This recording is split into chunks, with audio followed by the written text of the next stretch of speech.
Big army. Double Adept.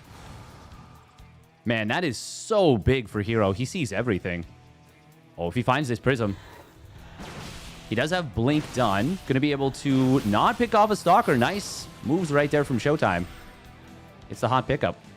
Nice move. Oh, but the Double Adept on the other side, this is going to force a recall. And he's going to be able to get still at least a few probes.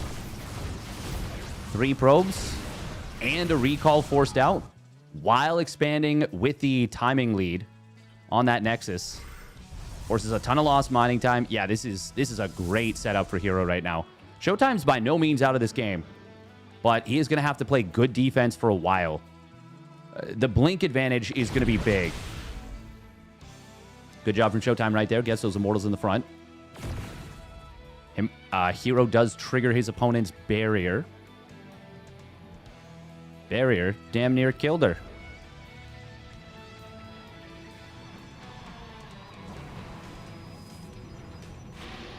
Hallucination. We got a Forge coming in for herO. A lot of people kind of forget that herO is totally capable. That's a good spotting pylon, by the way. Of playing a pretty darn good macro game. Oh, God. That Immortal on 1 HP. 1 HP. The shield battery barely getting enough healing to keep it alive. Very sick. Very nice. Very necessary, I would say. Stalker's going to head back home. We do have Showtime supply blocked, unfortunately. That's going to let herO surge ahead in the worker count. Showtime's actually really supply blocked. We'll get out of it, but it gives herO a 4-worker lead. Very rarely these days do I feel like you see that kind of thing happening. Now, God, this is a strong army for Showtime right now. 4 Immortals going to be on the field. Ooh. Oh, he snuck out a probe with a... Oh, my God. This is going to be proxy DTs. Yo, Showtime. Showtime. herO is actually going to be the one getting supply block now. But he is going into Glaives. He's powering up production a little bit. He's already on 41 workers, which is, given the scenario, very good. Like, this is kind of just what he needs. Fun fact, even if the pylon hadn't been here... Actually, you know what? He could have not built the pylon here. He could have just phased the Prism, built the DT Shrine, and then turned it back off. He had to wait for the Twilight Council anyway, so it had nothing to do with timing. Yeah, 100% Sinista. Yeah, because DT Shrine doesn't need to be powered. Only if you're building a gateway does that make a difference. Now, herO does have a Robo about to finish. He is going to be on 6 gates. He's going to have his +1 weapons done. Showtime is expanding at the 3rd base. So will herO.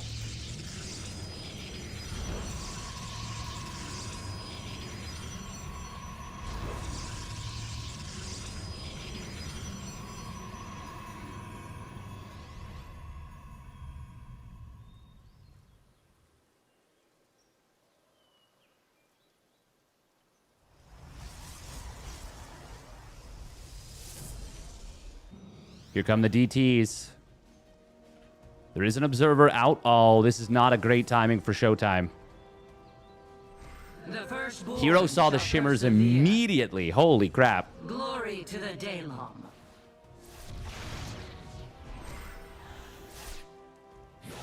Oh, unfortunately, this 3rd DT not being microed at all. So, herO does not take a lot of damage there. Proxy DT Shrine, or Proxy Twilight Council does get scouted. Now, the +1 weapons, I don't think it really helps your Adepts very much, does it? Like, it doesn't really do much. Cannons coming up in every base. They will manage to finish in time. Yeah, Showtime would have had to go in, like, right now. Prism is being recalled back home. herO does still have some mining. Showtime's ahead by a lot right now in terms of income. He was not prepared for this fight. Force field's coming down very messily, I will say. Oh, and now Adept's going to shade forward into the natural. That is why he dropped all those force fields. Probes are going to get absolutely slaughtered here in the natural. There are DTs to defend. herO blinking out. He has just absolutely murdered this, though. There's a lot of DTs here. Meanwhile, at the main fight, Adepts are going to shade over here. Blink forward on top of the Prism. Will be able to get at least 2 Immortals. Can he get the 3rd? I mean, he gets the game. He gets the game. Wowie zowie. Welcome ENM7. Dun dun dun dun dun dun dun dun. Ba-da-dum bum bum bum bum ba-da-dum bum bum ba-dum bum bum bum bum bum bum bum bum.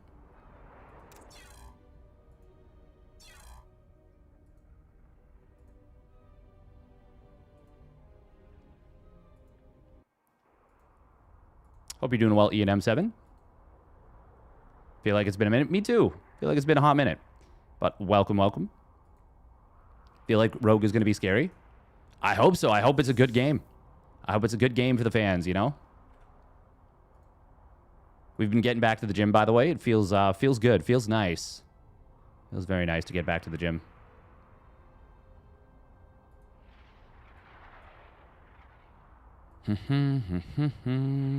Dun dun dun. Dun dun dun dun dun dun dun dun. Bum bum bum bum bum bum bum.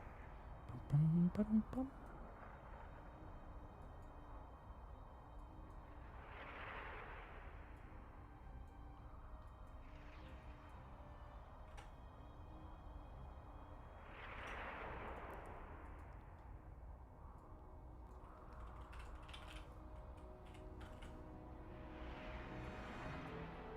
The funny part of this is that we could have a... We actually very easily could still have no Zergs in the top... Well, no. We're almost guaranteed one Zerg in the top 8, at minimum. Because one of Solar and young Yakov is going to make it out, for sure. I do love Han Mono, but he will be pressed to get through. Now, oh, man, we have to go herO Rogue, right? We could go Shin Zaun, but, like, herO Rogue is just really, really good. Did I sleep at all? I slept a little bit. Yeah. Hope we get some Zergs today. We will. Actually, I wouldn't say I slept amazing, but, like, I think I slept enough. I think I actually slept enough. We're probably going to switch the webcam back off, though.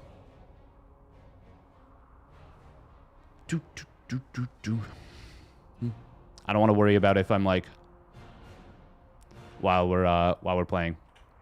It's also an RSL rematch. Rogue versus herO. I have gone spoiler free on all the RSL stuff. Quick minute and a half of ads, by the way. Or unless you mean Zaun Shin. Shin Zaun.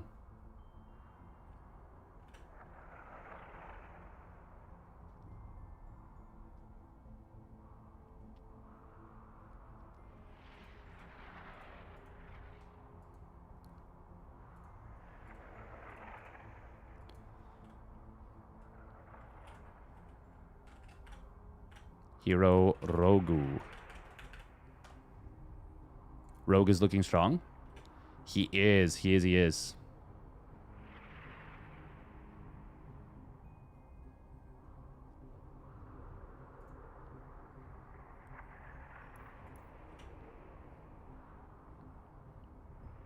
Dun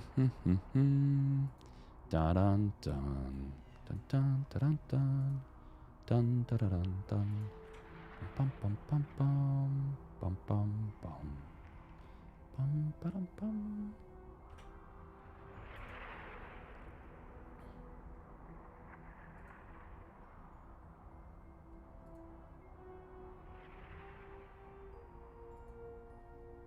It's funny. My stream on YouTube yesterday was so recent that it hasn't even started processing the VOD yet.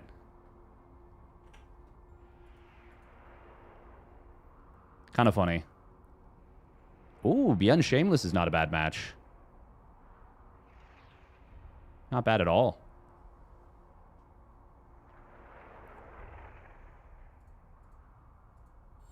Okay, Old Republic. Gonna be the match.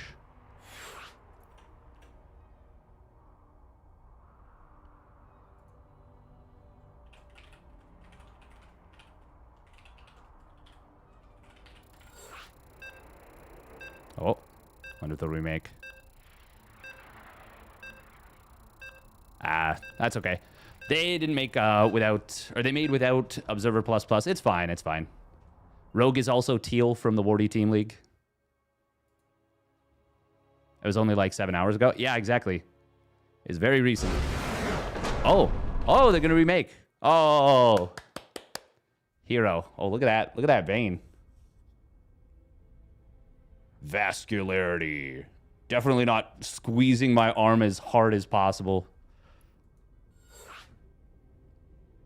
No, no, no. That was a forfeit.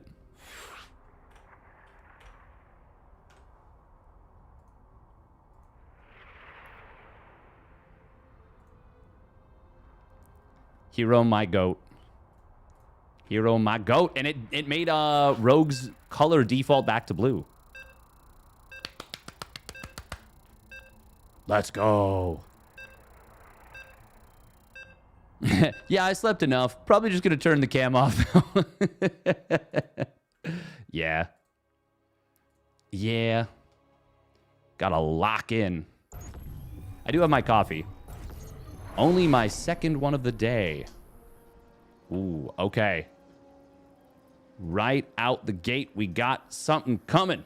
Spawning up in the top right. It is T1's herO, saying they have an instant probe. And his opponent spawning down in the bottom left is Rogue. In the blue. Pretty hyped for the upper bracket finals? Yeah. Yeah. Showing his bulging veins. Even on Old Republic, even an Extractor Trick 15 hatch, it would be close. I think you would be able to get it down, though. This did arrive just around 30. Oh, man, it'd be really close. It'd be really, really close. Now, in theory, you could not even Extractor Trick 15 hatch. You could just 14 hatch. But that is economically not exactly ideal. Okay, this was still a 45-second hatch. So this is actually pretty nice from Rogue. He sent the drone well early enough to send it right to the third. I still think this is worth it for the Protoss, personally. But it is a lot of lost mining time. Now, you do kind of have to get something done with the Adepts a little bit. It doesn't necessarily mean you need to kill 5 drones. But for sure force out a lot of lanes. You are investing a lot by sending one of your first 11 probes. Like, what is that in terms of percentage? 8% of your starting economy? To put it in perspective, like 8% growth on an investment would be considered like gangbusters. Like if someone found 8% growth on an investment and it was guaranteed year over year, I would be like, oh my God. Put it in my veins, bro. And then they'd be like, no problem. What's your dark web address? And I'd be like, oh, okay, no. And just hit the reverse button real quick, try and get out of there. They'd be like, no, it's okay. We already have your IP. Already have your IP? What's the, I don't know. Location. They just send you the coordinates of your house. Joke's on them. I'm too dumb to understand coordinates. Did herO chrono halfway through the first Adept? Yeah, he did. This is very strange. Rogue, of course, knows of the wiles of herO. How many lings? 6 lings, 3-3 split. That's a good split. Oh, look at him. He was like kind of dancing this ling around, making it more difficult to get target fired. That's kind of sick. Oh, if herO wanted that, he could have killed the tumor, but it would have come potentially at the cost of the Adept. Really nice defense against his first adept from Rogue. That was actually insanely clean. And because these two Lings survive, they've now regenerated enough HP to not get one-shotted. Getting away with just building 6 Lings against this is very nice. Rogue is already caught up in the worker count. That's not really supposed to happen in this matchup at this point. herO didn't get supply block, did he? herO does get 2 drones in the main. There was no queen to cover this spore. And that means you can just withstand some shots. It's not exactly ideal to take a ton of hull damage early, but it's not the end of the world either. Rogue had all 3 queens at the third. He actually does leave the third exposed a little bit here. The second Oracle was not instantly sent across the map. And even if it was, may not have been any opportunity. Oh, nice job from Rogue there with the queen in the main. Going to be able to get some, get an interrupt on the shield healing. That's a very fast 4th base.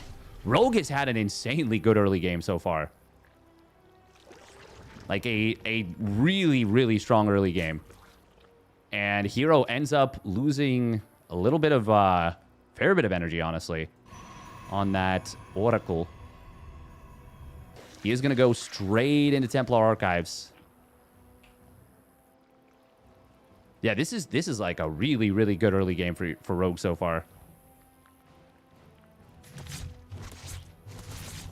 He's building a macro hatch already. He's going to be on 5 hatches. This is like Brood War right now. Sheesh. We're hatching like crazy. I mean, it seems like he's worked on it a lot in M7. Rogue is so... Or, sorry, herO is so good at finding damage in the early game. Now, this supply block is going to hurt. It is going to hurt, and it's going to hurt kind of bad. Look at herO's setup, by the way. Storm off of 7 units.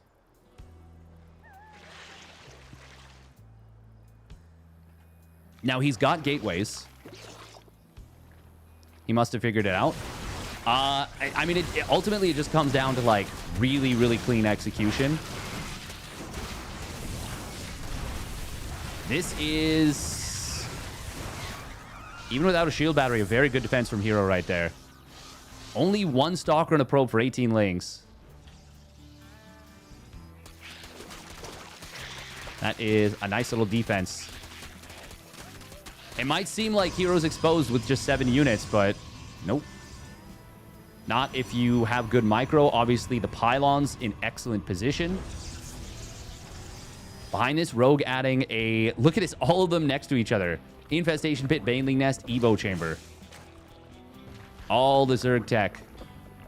This is actually pretty cool. You don't really see this hatch in the wall in PvZ like this, like the macro hatch in the wall. That's actually really, really neat. A Spore Crawler can block this. It's going to be obviously a lot easier to defend against Zealot run-bys with ranged units. This is not a good fight for Rogue here. Not a good fight at all. He's going to lose most of the Lings for, yeah, 1 Zealot. It's not the worst thing in the world. He still had such a good early game that he can afford to take less than ideal trades. It's like an SC Evo macro hatch. Yeah, exactly.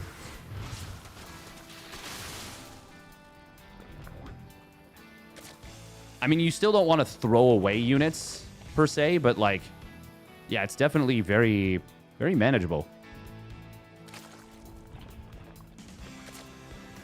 Good creep spread from Rogue as well. herO really wants to contest it hard, and he's doing a good job here, especially up through this path. He's killed, I don't know, 6 or 7 tumors there. Rogue, double Evo now. Okay. Going into the melee upgrades, getting Burrow as well, and Bane speed.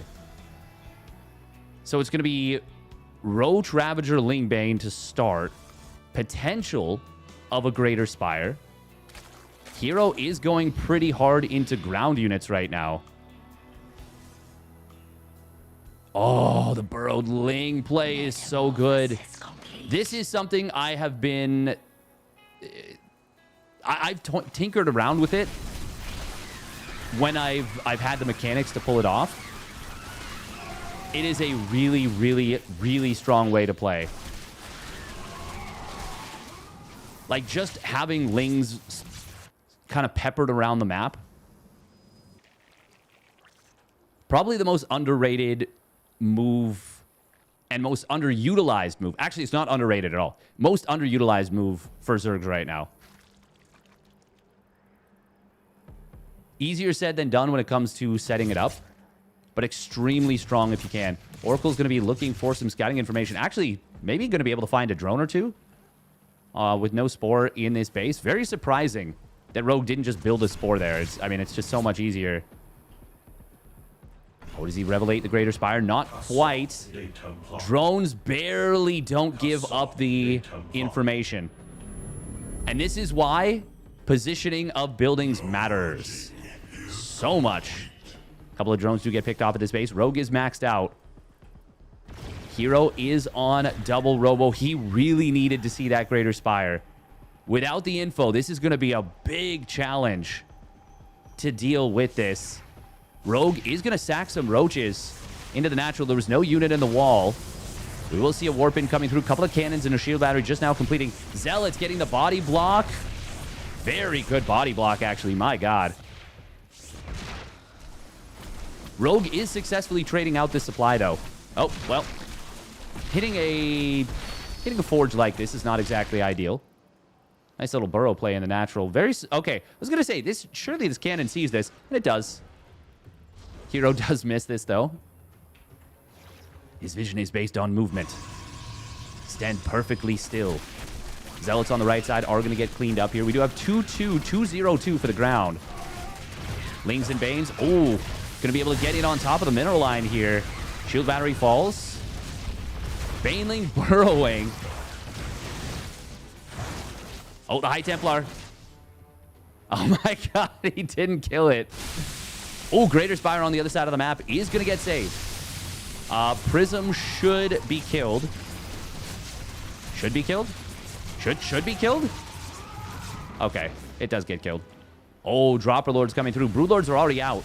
herO might be thinking he's hitting before the Broodlords are ready, but they're done. And this is... okay, we do not push into this, surely. Storm is really good, but the Broodlords are a lot faster than they used to be. herO will get a lot of damage on these Broods, but it is not going to be enough. Committing to the attack there was not it. Not it at all for herO. Especially after he had lost the Prism already, and most of the army would have a chance to get back in position. Now the damage on the Forge from earlier might actually matter. Psych. I was memeing. It doesn't matter. Oh, the Roaches could do the sickest thing. They won't, though. They won't.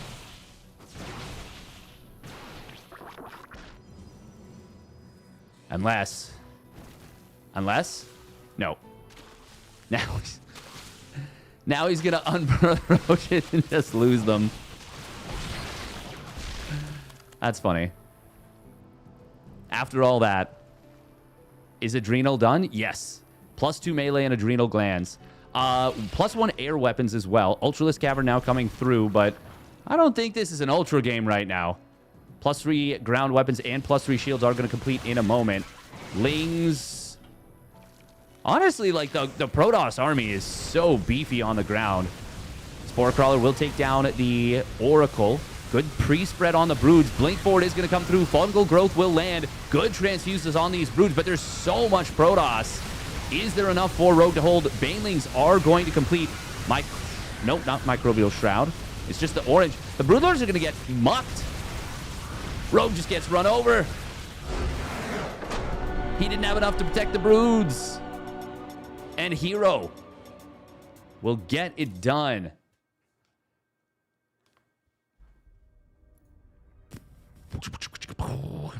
It always feels bad to commit to like 12 or even 15 Broodlords. But what he had was not enough to beat what herO had. 303 is pretty strong. Yeah. The shield's obviously really good on those Archons and the Blink Stalkers for that matter.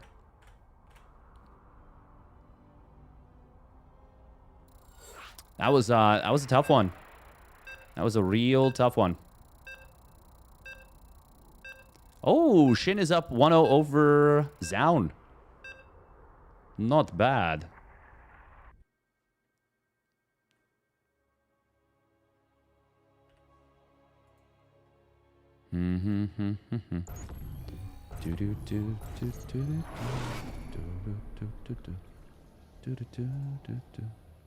Creator 2-0 Classic. Ooh.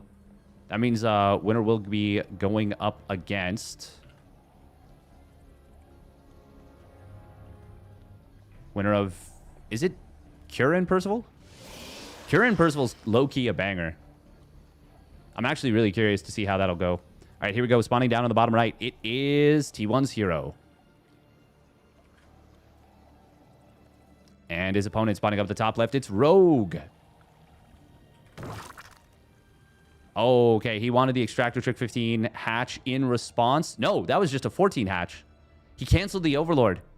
No. It was an Extractor Trick 15 hatch. Yeah, he canceled the Overlord when he saw the probe.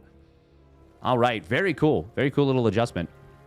10,000 feet is another short rush distance map. When did he get this hatch down? Yeah, 36. That is a cool little play here from Rogue. Now, how much does it cost you?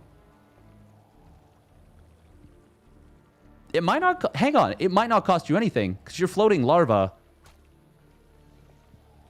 Oh, I never thought about that.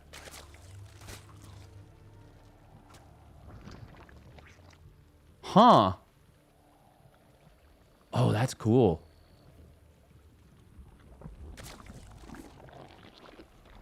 What a lot of people don't consider, by the way, is just the travel time from the extra travel time from the natural to the third does have to be taken into account when you consider how much damage you're doing by forcing the hatch to be built out of position. Obviously, there's the potential of potential of adepts. Technically, potential of glaive adepts. What have I missed? Not a crazy amount. We saw a... What happened so far? Game... So, herO 2-0'd Showtime. And then... Game 1 of herO versus Rogue was kind of crazy. Really good early game for Rogue, but herO was able to... I don't even know if it's that you can use the term like bait out a low quality supply max out.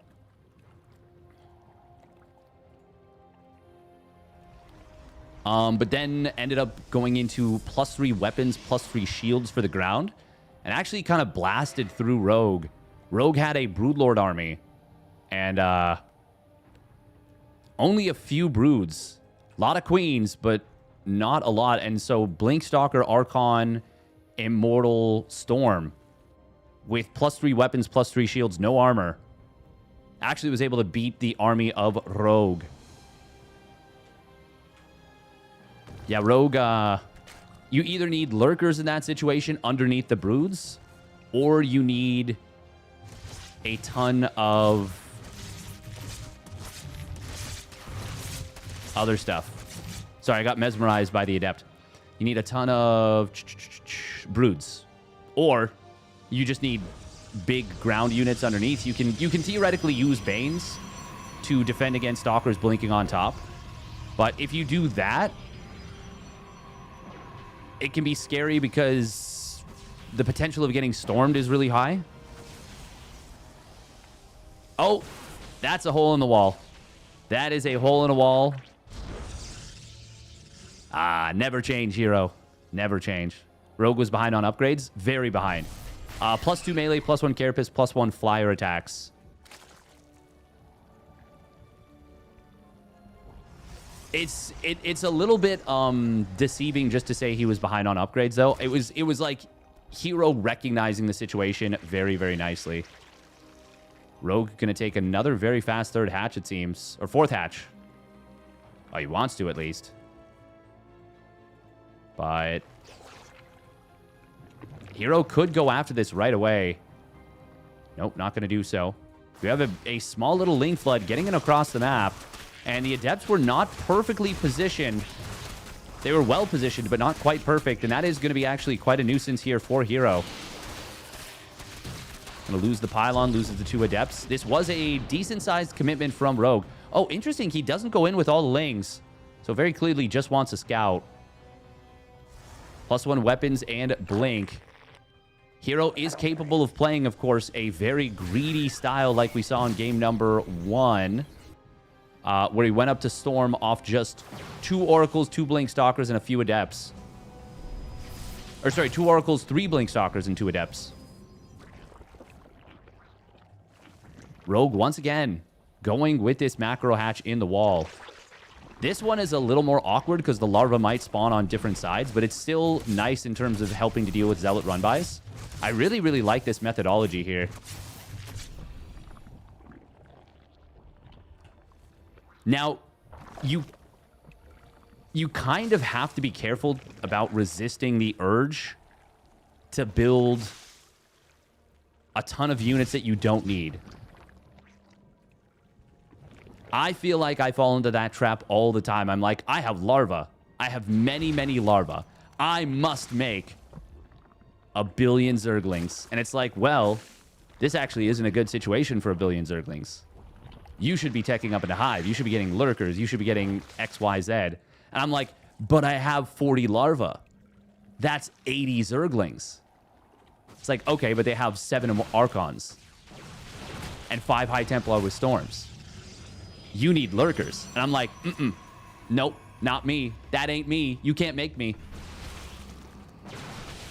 Me, also me, meme. Now, in this case, Rogue does need Lings, and he needs them bad. This is going to be a heavy commitment to Blink. This is kind of what I was building to. Rogue, I think, did figure this out pretty effectively. Stasis Trap does not get triggered out. There's another one. Oh, this is... I love this from herO. Rogue checked that position for a Stasis Trap. He's going to think there's none here. He does check, though. Blink is done. Good flank. But the warping in Stalker is actually going to help a lot. That one Stasis doing a lot of good. Rogue will kill one of these Oracles. Second one turns on its Pulsar Beam. It doesn't have a lot of energy. There's no +1 melee just yet. This is looking very fine for herO so far. Rogue losing a lot and is going to have to give up the space. He took a 6th hatchery, a 5th base. So he can give up this base. Now Bane speed and +1 melee, more importantly, will complete. There's no energy for Stasis Trappies. But herO's got a large number of Blinky Boys. That is the deadest Adept of all time. +1 armor going to be very good against the Lings. And it is a faster upgrade, cheaper upgrade than the +2 weapons.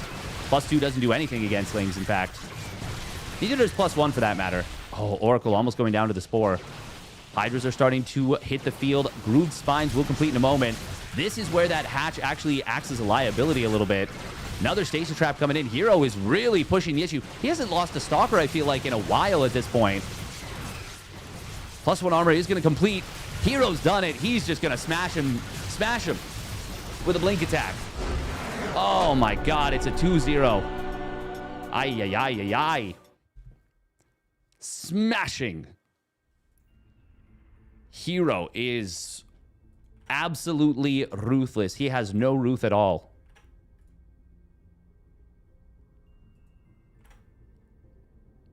On a scale of 1 to ruth, he's got 0 ruth.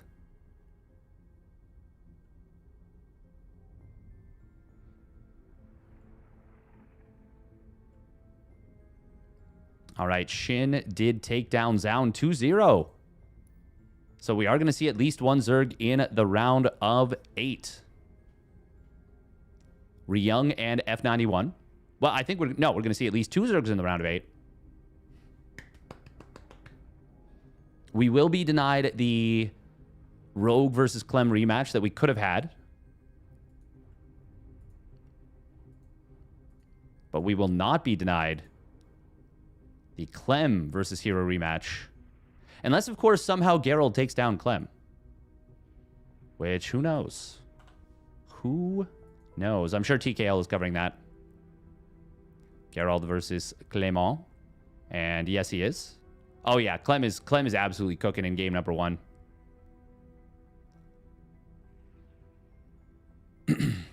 From a 3-0 in the RSL to this.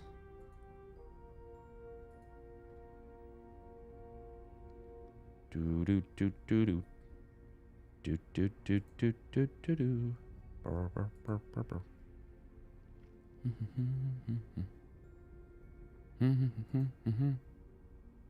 Oh, wow. Oh, wow. Damn. Oh, there's been a lot of stomps, it seems, in the RSL playoffs.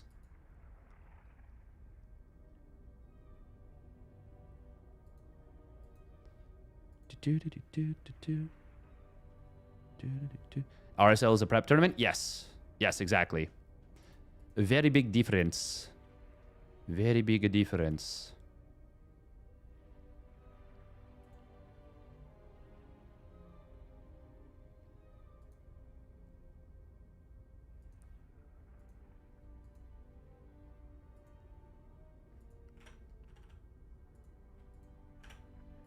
All right, we got to run a minute and a half of ads real quick.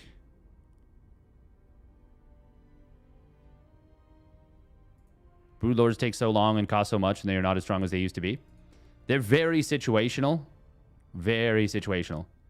The situations that they're good at, they are good at them, but it's a lot easier said than done.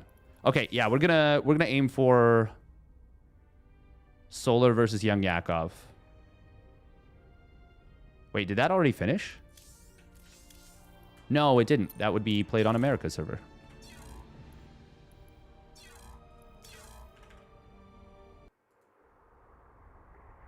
I'm immune to your ads. Ah. All right, Solar Young Yakov are 8 minutes into their game. I'm going to guess no one's covering that. Just going out on a limb.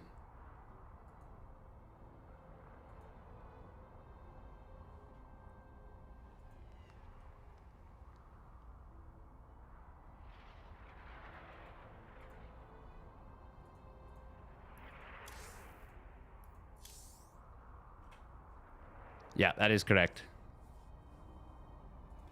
So we'll get into Solar versus young Yakov. That's a ZVZ in the round of 16.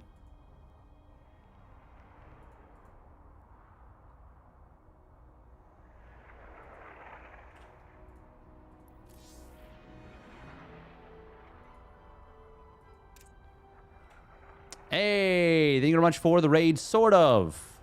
Welcome, welcome everybody from Sort of Stream. Hope you had a great stream.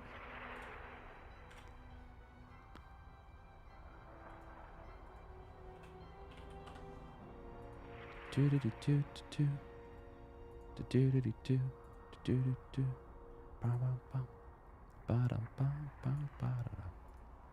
and 0. Oh, damn. Big Ricky. Let's go. 12 and 0. That is incredible. Whereas Thor's or carriers can be affected with low numbers. It's a shame. Yeah. One Broodlord is useless? Oh, 100%. The only time one Broodlord is like good is when there's zero things. We dodged the Protoss players today, Prage.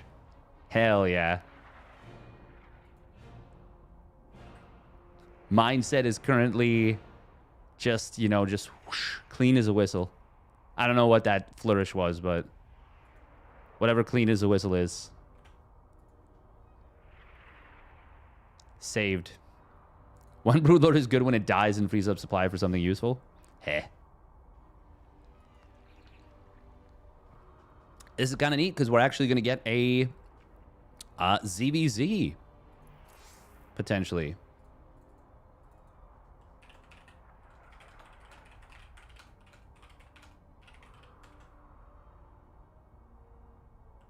Solar should be busy, so he shouldn't see this until after game, but we'll be ready.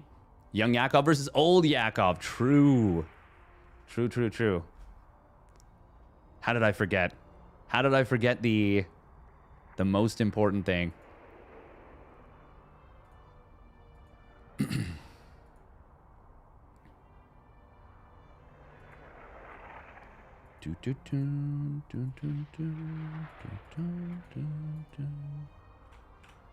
Brood costs too much for being poor supply. I mean, I would actually say the one strength of the Brood Lord is that its supply is actually relatively low. 4 supply is... Wait, was the Guardian in Brood War really only 2 supply?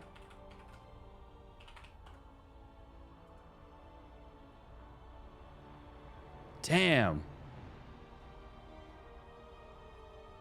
50 minerals, 100 gas to morph. 150 minerals, 200 gas total.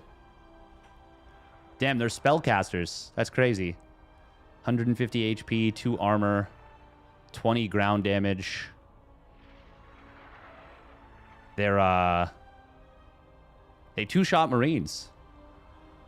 Unless the Marines have armor. In which case you need +1 until +3 armor completes, and then you need +2. Interesting. I think the Broodlord is in a pretty good spot after the bug fix, actually. Just Tempest or Cracked. Yeah. Yeah, that really... yeah.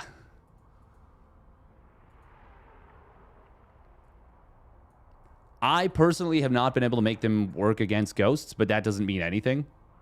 Just because I can't do something doesn't mean the balance is wrong. I feel like the main thing where they struggle against ghosts is making sure they always have detection with them. And obviously, you know, not getting blasted by Thors, yada, yada, yada.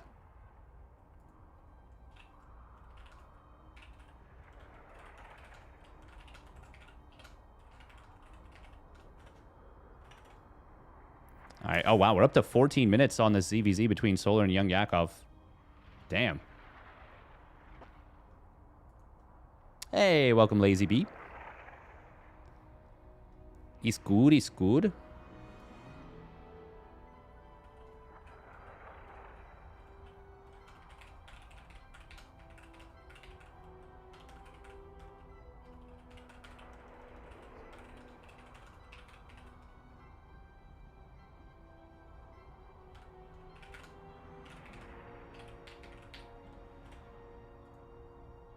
Rogue never runs out of detection versus Terran. That's correct. That's true. He does not ever run out of detection. Oh. Solar.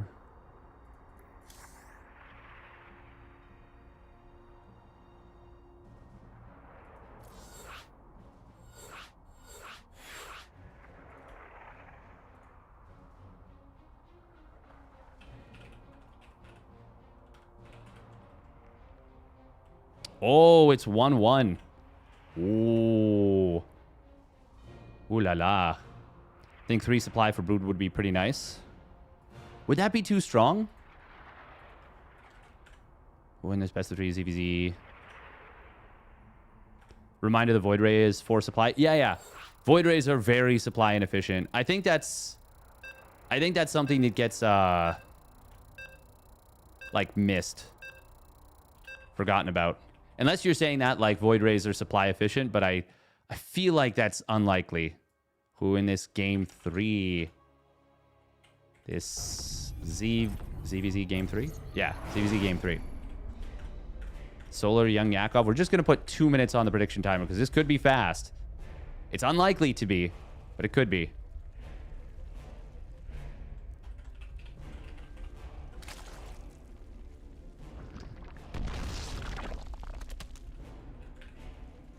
You never know. Let's get into it. All right, spawning down on the bottom right, it is Solar for Team Falcons. He's still on Falcons, right? Is he still? I think so. Spawning up the top left, it is the Stalny Balls, Young Yakov.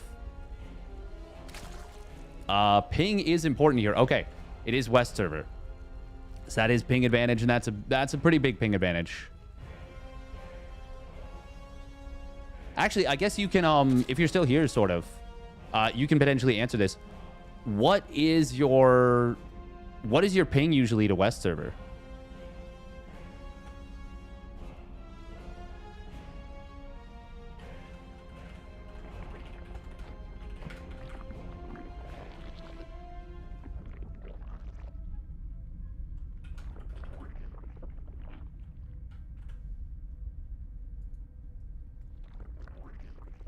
He might already be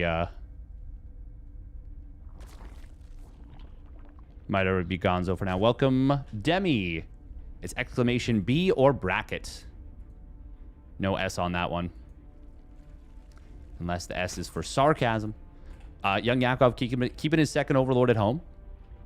He's fearful, potentially, of a 12-pool drone pull. Or sorry, not even a 12-pool drone pull. 12-pool, hatch at the Nat. Cancel, build a spine with the creep.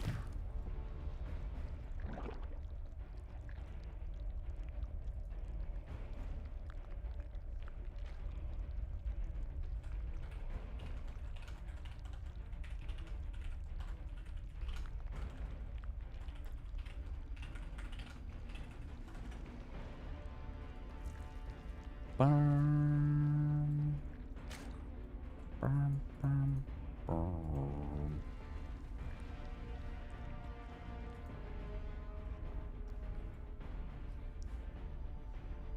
ZVZ early game has gotten very predictable. You build your first set of lings.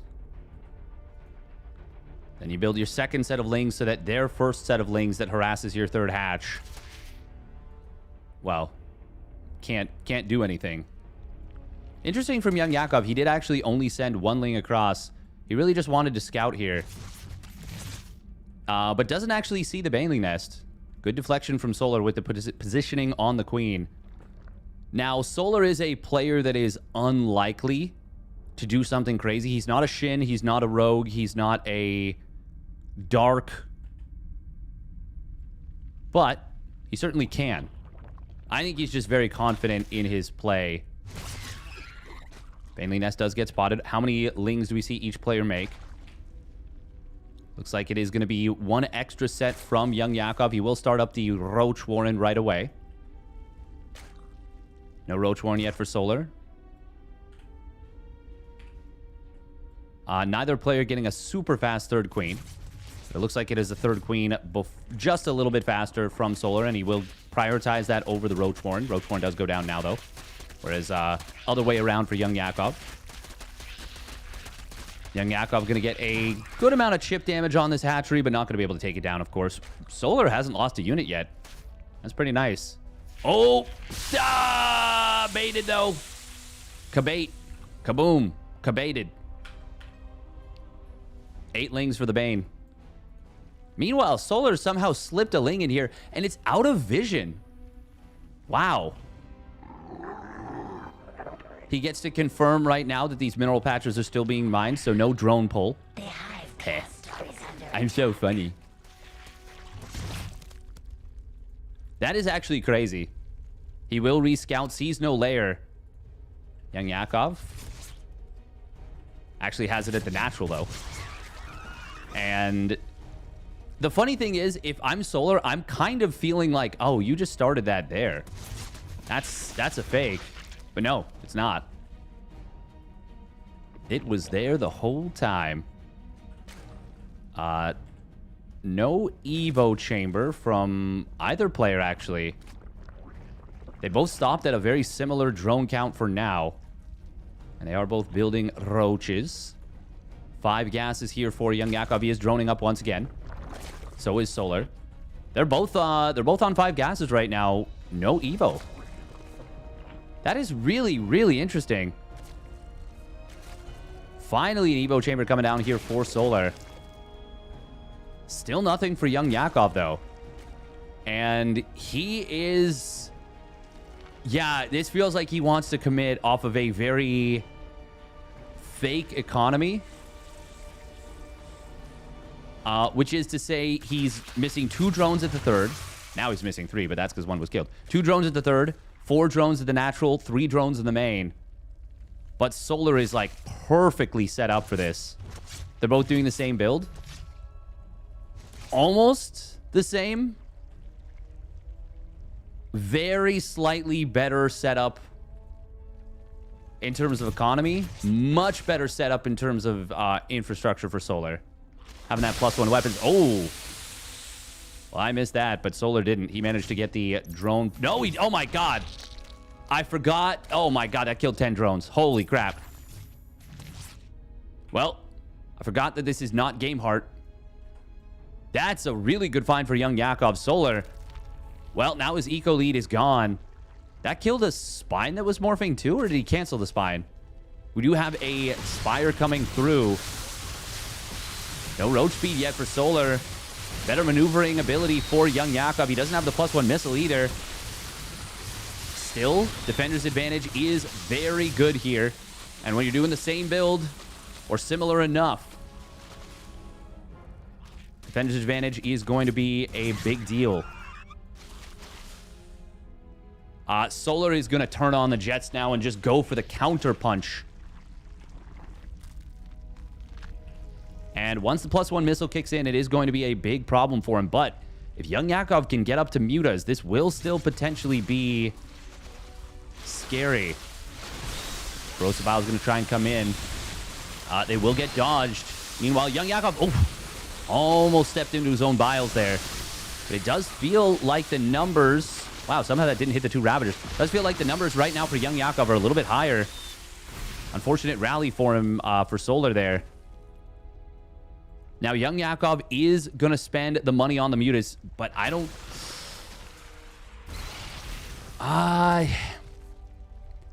He's just barely got enough to get up to them. Ooh, Baneling somehow getting into the main base. This time, our observing was actually okay.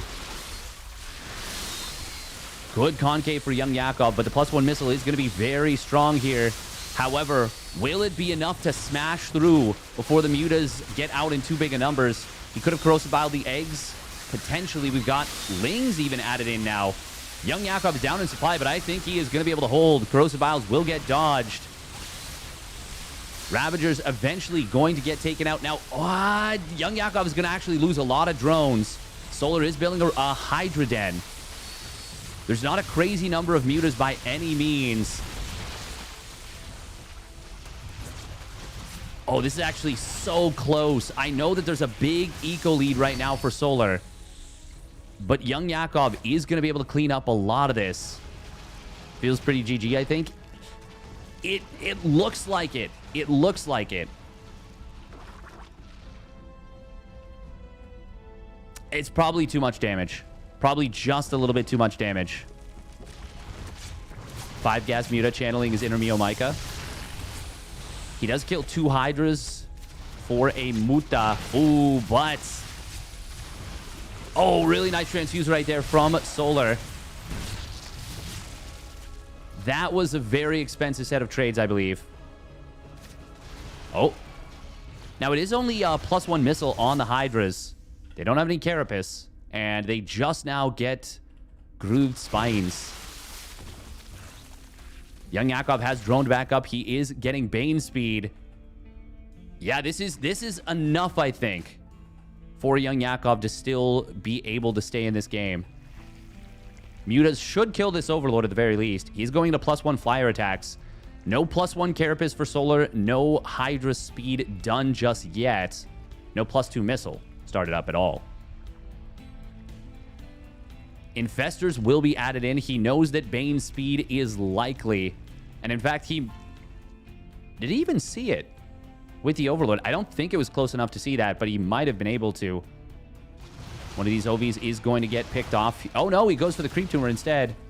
Oh, and that actually lets Solar save the OV. Oh, that's very unfortunate. Doesn't quite kill that Hydra and loses a Muta. That's actually really expensive. These little setups, these little losses are kind of brutal. Solar, if he lands the Fungals,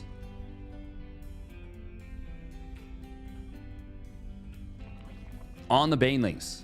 His army will handle business. Also, if young Yakov gets caught by some fungals, this could be very, very bad for him. Nice defensive split here from Solar. Just a bit of Roach Hydra on the right side. Oh, we're going to see Banes trying to come in. Does young Yakov know about the Infestors? That's a really important and big question. That Overlord gave so much information. Solar needs to defend right here. If he does, he will be in an amazing position. He's got the tools. It just comes down to the execution. Young Yakov does have the advantage of coming from unexpected angles. Oh, that's a nice fungal. He can chain it. Gonna kill a lot of Banes right there. Roach is getting on top of the ramp for the flanking Banes. Really nice fungal. That's a chain. And that is a ton of dead Banes. Young Yakov needed an amazing fight, but it is Solar who finds the amazing fight, and this will be too much to handle now. Very well done from Solar.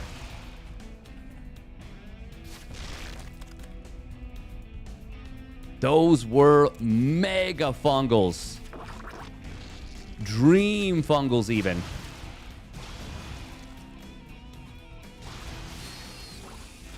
Oh, and another mega fungal coming in. He is going to be able to chain these. Young Yakov, no splitties on the mutas. It's not about the damage, it's about the lockdown. And honestly, the damage, when you get 3 fungals on the mutas, and they've already kind of taken a bit of a beating in a fight. Now that's a good fungal on the Banelings once again. Another fungal from downtown. Another one. DJ Khaled up in here. And young Yakov. It went from 9,100 to 9,200 to an over 7,000 resources lost difference. Oh, baby. What a banger of a game number 3. ZBZ, it can be a great matchup.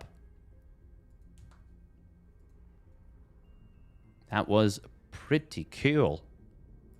Pretty cool. Did you get much for sleep? I did not get a ton of sleep, but I think we did just fine in terms of sleep. I think we'll be okay. If I was streaming for 8-10 hours today, might be a bit of a problem. But since we're only streaming for probably 5 or 6, I think we'll be okay. I'm gonna take tomorrow off. Tomorrow's gonna be a rest day for me. We'll be back again. Will I be back again Friday? No, Friday I have some family stuff. Hanging out with family. Sometimes people call fungals the Zerg Storm, but this time I believe it.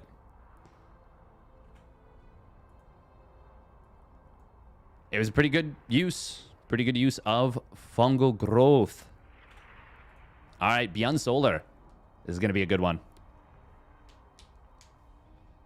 What are the standings right now? It's obviously early in terms of, you know, seeing who's going to make the playoffs or whatever for Kung Fu Cup. But damn, Solar won the first Kung Fu Cup. He's already up at 35 points. In second place, ByuN with a top 4 and a second place himself. So he is sitting at 30 points. herO with a second place and a victory, already at 50 points. Actually, yeah, let's pop this out. Let's take a look. By the way, if you guys are enjoying on Twitch, would very much appreciate a follow. And if you're watching on YouTube, same thing. Would love a like on the video, a subscribe to the channel if you've got the means. Which, I mean, if you had the ability to find the stream, chances are you also have the ability to click the like button. But that's, you know what, that's between you and your digits, your fingies. And then if you want to support the stream, would be very, very much appreciated if you do so. You can subscribe on Twitch. And yeah, it's very helpful. Very, very helpful.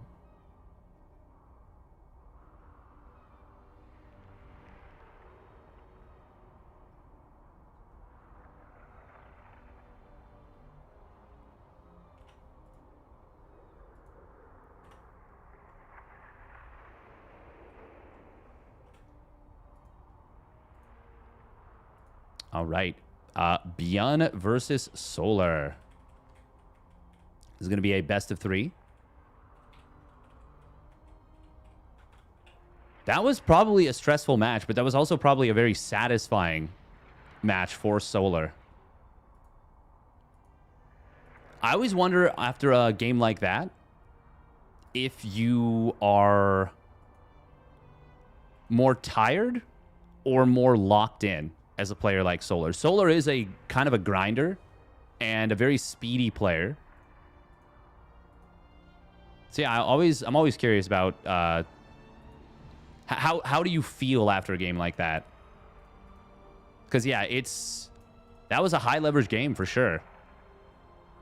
And going to game 3 against young Yakov, who is very, very good, but I'm sure Solar feels like he should have that kind of comfortably. Because of the time zone difference, it might be better to just play more. Yeah, I think it can. I think you'd make an argument either way. Okay, 3 minutes of ads real quick. And we will get into this one. herO did take down F91 after taking down Rex. So he is going up against Shin.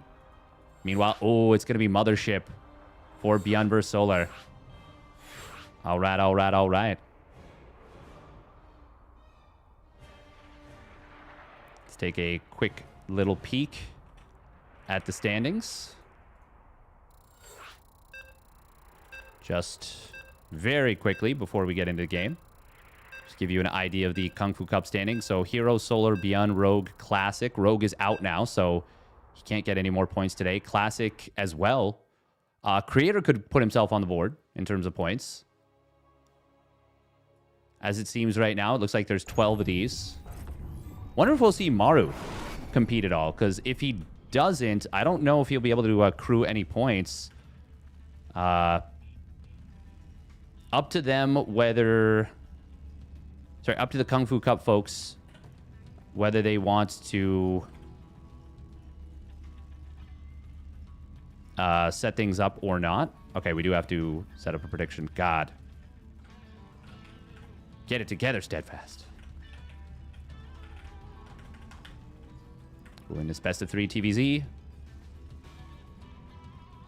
All right. Imagine not scrambling. I would never. I could never. Spawning up at the top right, it is ByuN. Below ground wall. And you know what that means. My guy is getting into Reaper madness. Spawning down in the bottom middle. It is Solar in the TO. One nice thing for Solar about this spawn position is the drones spawn as close to the minerals as they can. If they spawn up here, Larva has to travel from here all the way to here for some of these patches. Same thing with this spawn. It's actually... This is the worst spawn for Zerg, I think. Because... Yeah, you've got the... Is it? Where would it... No, I guess it's the same, right? Is it? It kind of looks worse. But I might be imagining things. It does. It looks worse. It looks worse. I don't know. Maybe it's not. This is definitely the best one, though, for Zerg.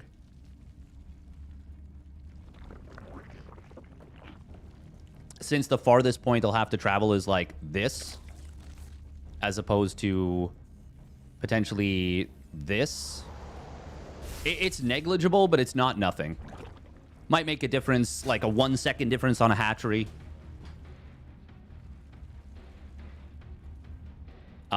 Already, though, the minerals are not optimized for what players have become used to. It is going to be a 6-ling opener from Solar. He did unfortunately scout the wrong direction, but he is going to send the second Overlord back home. First Overlord, actually. Second Overlord is being continued forward. Looks like he did see the second Reaper, I think. He's hiding the drone at the third. ByuN really wants that Ling. He will get it. That is very nice. When your opponent opens up 6 Lings, getting a kill on one of those bad boys is extremely nice. Double CC behind this.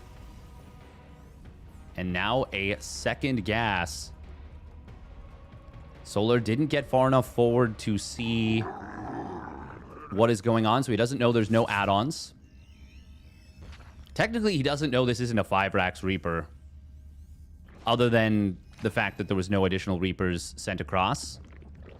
Well, not no additional Reapers. They actually did go for 4, which is 1 more than normal. Ooh, nice kill right there on a Creep Tumor. Solar will go for Ling Speed. But, and by go for Ling Speed, I mean finish it up at 330 fast. And add on additional Lings. But ByuN's off the map. He knows that timing. He knows 330. He ain't no fool. And he gets home safely. That was a cute little like shift click back as the depot closed. No add-on being made for the factory. It looks like ByuN wants to keep this hidden that he's gone for the factory. Obviously, you can build the factory down here and then make an add-on with either of these barracks that will swap. Just a single Hellion. Ah, okay. Oh, this is really interesting. Instead of making like 4 Hellions or something to use for map control, 1 Hellion and just going to try and keep the 4 Reapers alive. It means you can't go as deep as you would be able to go with 4 Hellions. But on a map with lots of jump points and good positioning around mineral patches, like if he sticks to this location, this is a nice little setup. But he does have to be careful here. Now, if I'm Solar, there's no way in hell I'm believing that ByuN is moving out with just this number of units. I'm not, like... If you can catch this in the open, you can potentially kill this with 20 Lings, you know? And Solar actually will be going up to, I think, exactly 20 in a second. Yeah. Exactly 20. But ByuN is going to be able to get away with what he's going for. He's adding a tank for some safety.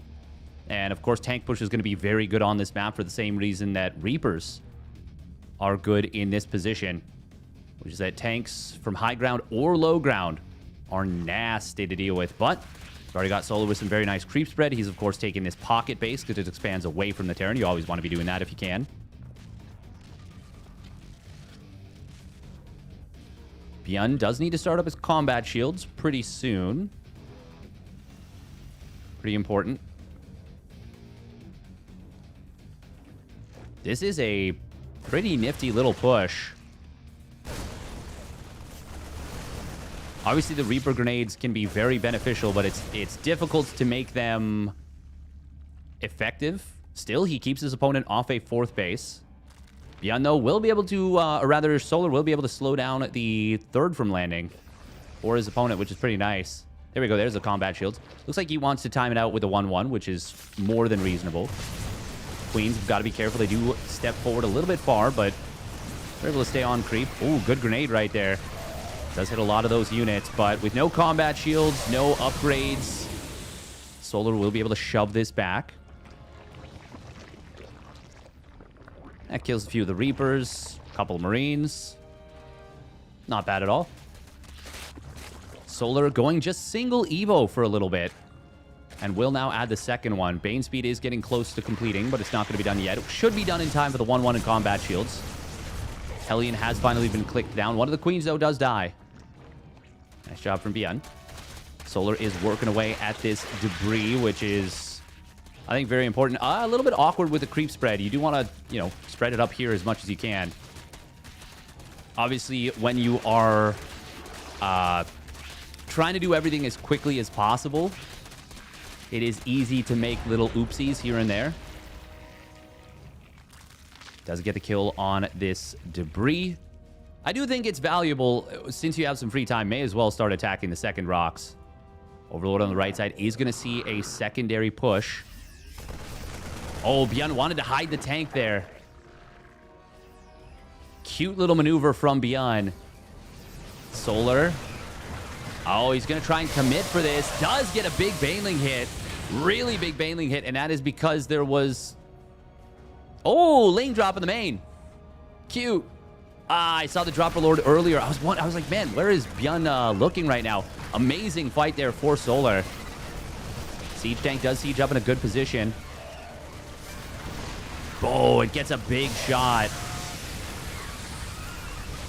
Baneling does get a big hit on this third mineral line. If he had slipped in the 6 lings there, could have picked off another 5, 10 SCVs potentially. Maybe not 10, but at least another 4 or 5, yeah. Still, that was pretty effective for Solar. ByuN is still on 70 SCVs. Just now going to start up a 4th CC. He does have a 2nd factory done, and the reactor is ready for it, but no drilling claws started on the 1st factory. Seems like he does want to go to mines. So pretty important to start that up. Hydra Den is done. Hydra's in production. +1 range as well. That grooved spines. And he's got the Hydra speed queued up behind it. Hive, meanwhile, as well, about to finish for Solar. That's a pretty fast Hive. Super, super solid player, of course, in the macro game is Solar.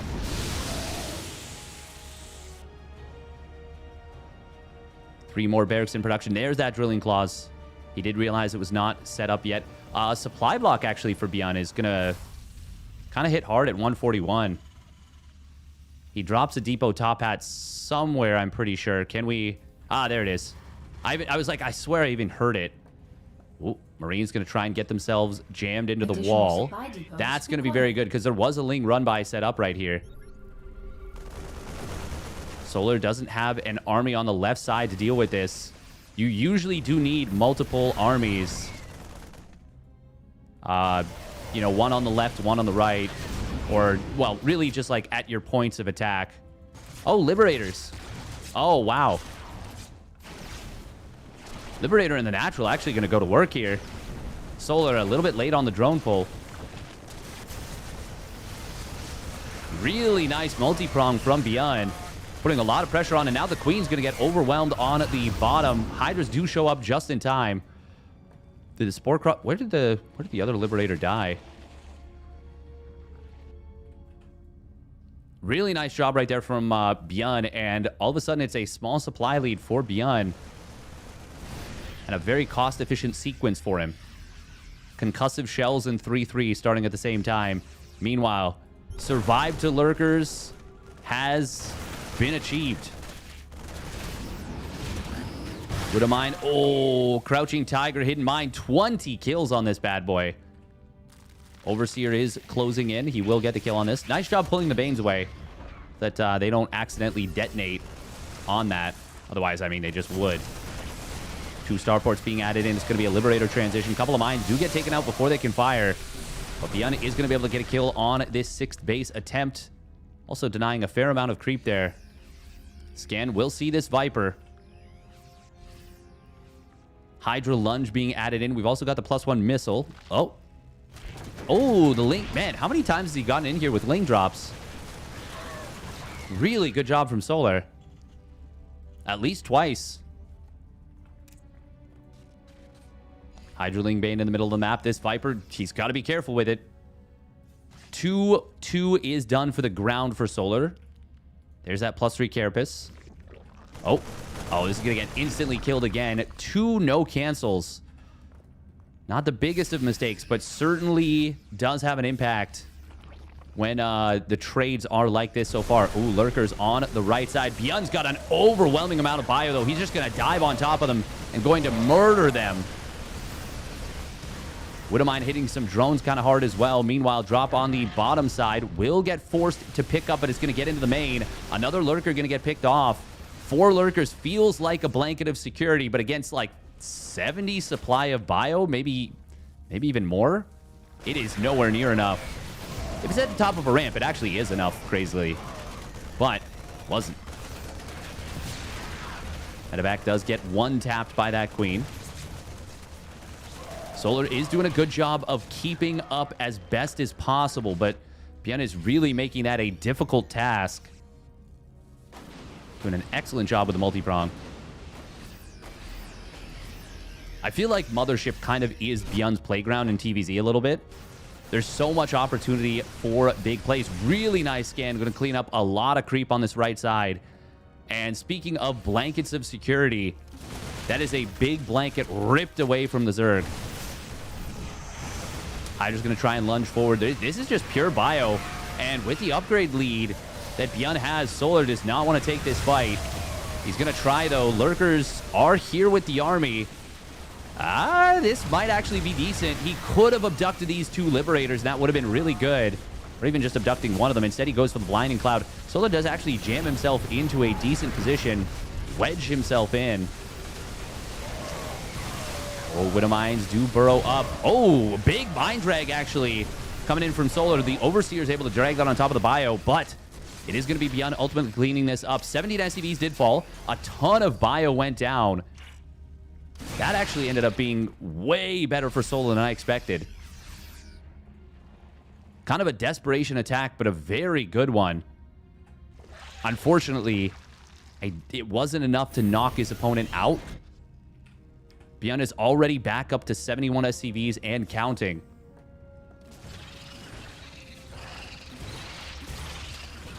And still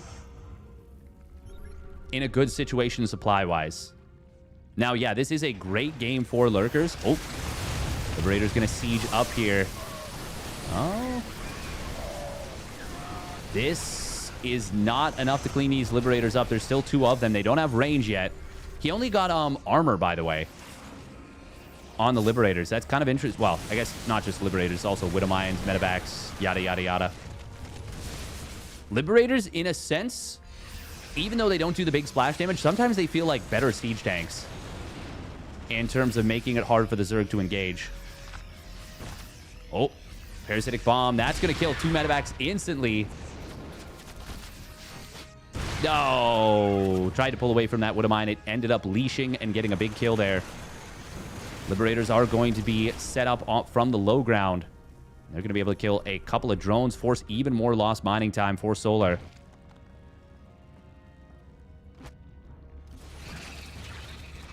Lib's always two-shot Hydra anyways. Yes, exactly.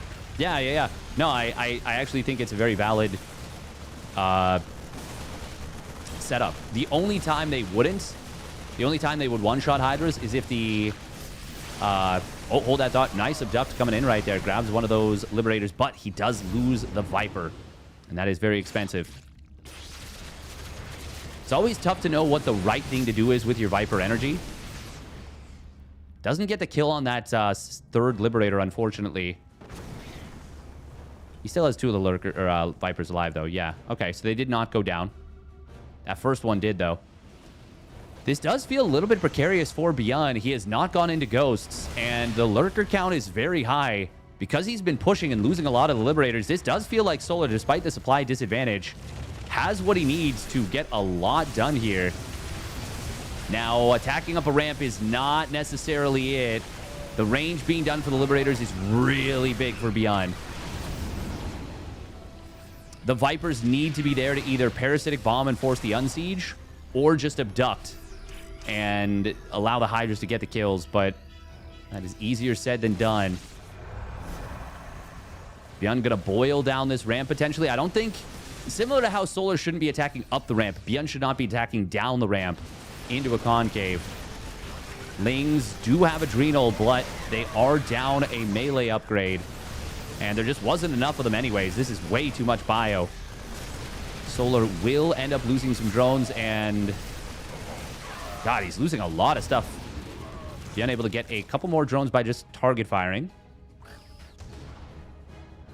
Did Solar lose some Lurkers on the right side? Maybe one or two, but he got away with most of his stuff. Oh no, this one Medevac.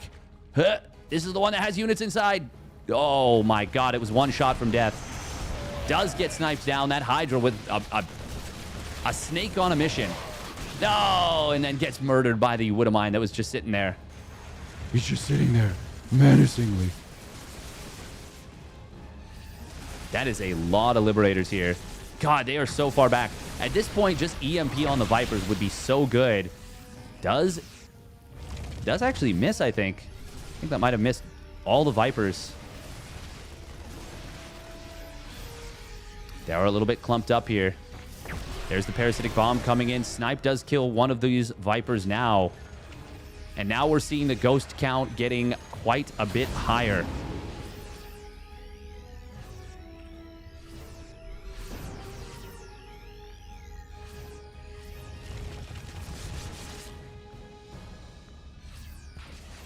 I'm a scary dinosaur. Yeah. Oh, Widowmine. Widowmines scattered around the map are so good. Really nice little depot rebuild here from ByuN. Solar could have just scooted right into the mineral line. Unfortunately, he won't be able to now. Oh my god, we never made lurker range. Oh, that is why the lurkers have been struggling to hit in so many of these fights. No lurker range. I saw he made adaptive talons first and just assumed that he started lurker range after. Ha! That is a kill on this hatchery. Very nicely done from ByuN. He is playing this so well. Solar has been pesky as hell and very difficult to kill. But ByuN has really traded well.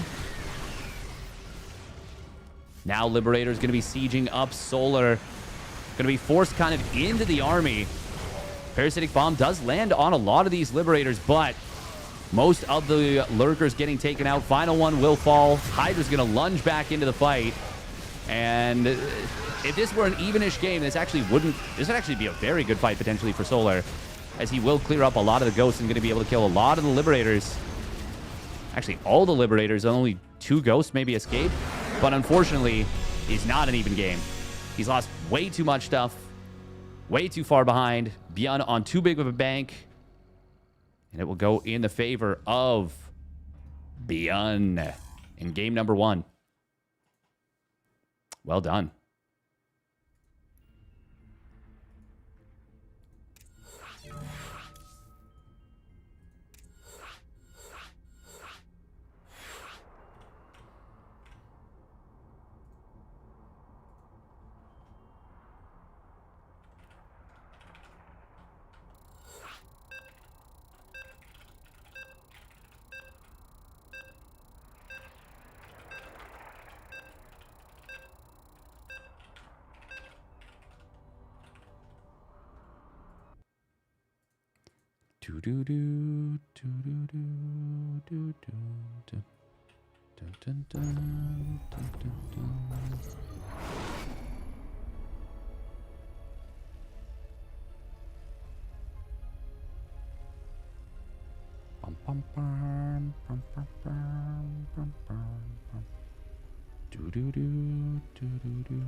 All right. Here we go. Game number 2. Spawning up at the top left, it is the Shopify Rebellion's ByuN. Once again, opening up with the low ground depot. My man loves his Reapers.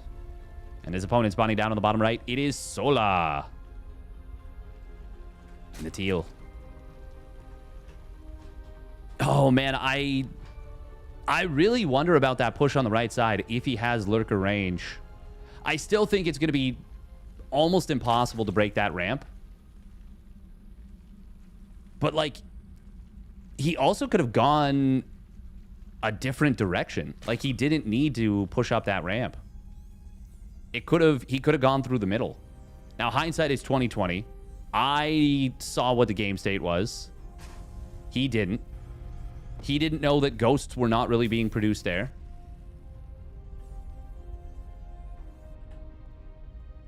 Still. Could have been a big play.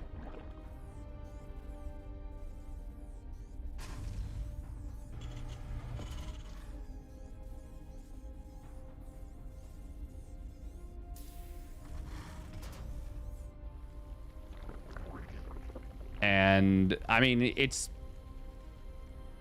tough. It's tough. StarCraft 2 is really, really hard.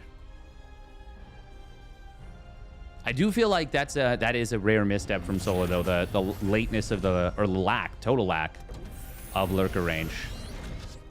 ByuN, though, very well played from him. Very, very well played. I do feel like he did give an opening to Solar when he kind of continued to be aggressive. Knew that there were lurkers on the field and didn't prioritize keeping his Liberator count super high, and also didn't go into Ghosts right away. But he still got the job done. So once again, you can't really fault him too much.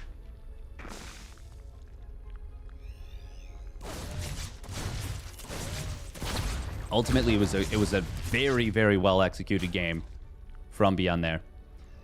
Does snipe down Once again, we're going to be seeing a third CC very quickly. Oh, that queen is getting very low. He might get it. No, okay, he does back away. I think he could have dove for that. It's always scary. You don't know exactly where the Lings are. And all of the Reapers were kind of low. He does get a fourth Reaper here once again. This is really, really scary for Solar right now. Oh, he can absolutely go for that queen, but he's not going to go for it yet. Link speed will complete in a moment. And Solar is going to keep that queen alive. It was down at 20 HP at one point. And even with the armor, 4 Lings or 4 Reapers, if they all shoot against it, will kill it. 24 damage coming through. The Reapers do 4 damage per attack. Actually, no, they do 4 damage per shot. Oh, look at that fake stim. Oh, that's cute. That's super cute. It's going to be Banshee behind this. Faking stim with the concussive. Now goes into actual stim. But he was showing a speedier timing that would make it so that this wouldn't seem like Banshee.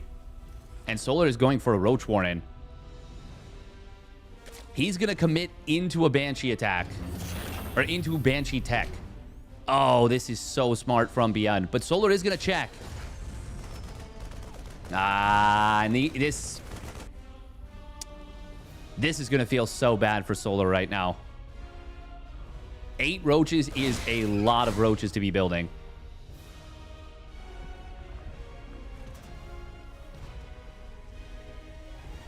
Now we're going to see a game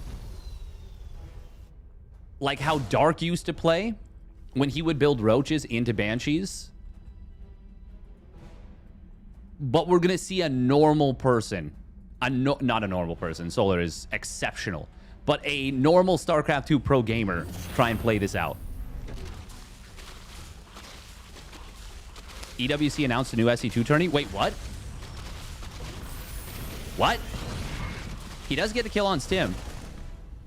Oh, Cyberjohn, don't do that. Don't do that, man. How could you? How could you?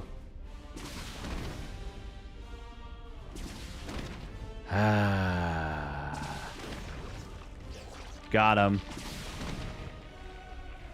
Haha. Haha, your game had a future. Haha, your career is not actually in trouble. April Fools. It still is. Oh, okay.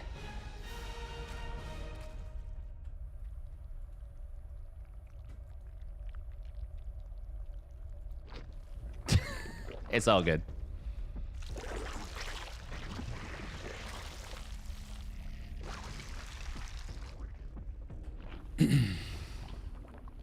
Anyways. Vibes, am I right, fellas? Haha. Very quick infestation pit. We are going to be seeing +1 missile. Interesting. Obviously, he does want to prioritize the Carapace. That is very important against the Mariners that do attack so fast, and the Roaches that have that base 1 armor. +1 attack nullifies it. +1 Carapace reinstates it.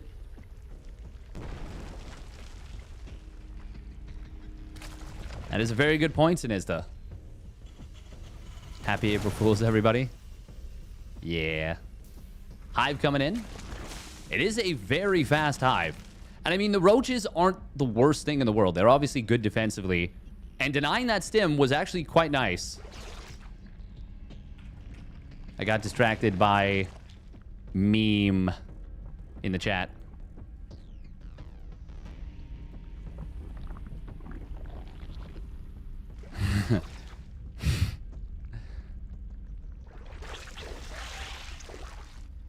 April Fools.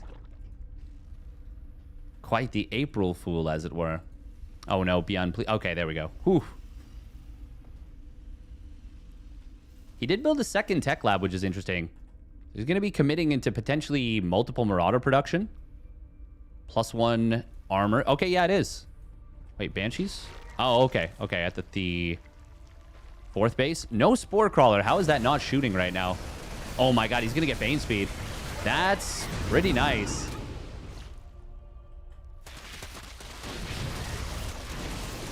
Reapers being attempting to be healed up. I will say the creep spread for Solar is, yeah, really, really nice. Where'd the Banshee go? He lost it. It didn't get biled, did it? What did it die to? Just Queens, maybe? I guess. Did you hear both of the Warcraft 4 and SC3 announcements? Wow. Now I'm gonna be like so on guard. I'm gonna be so guarded for the rest of the day.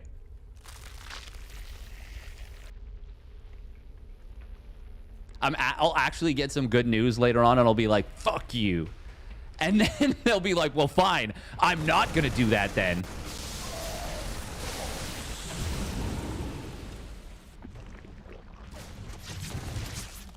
Two will be done, and ByuN will take it. The lack of Bane speed is scary.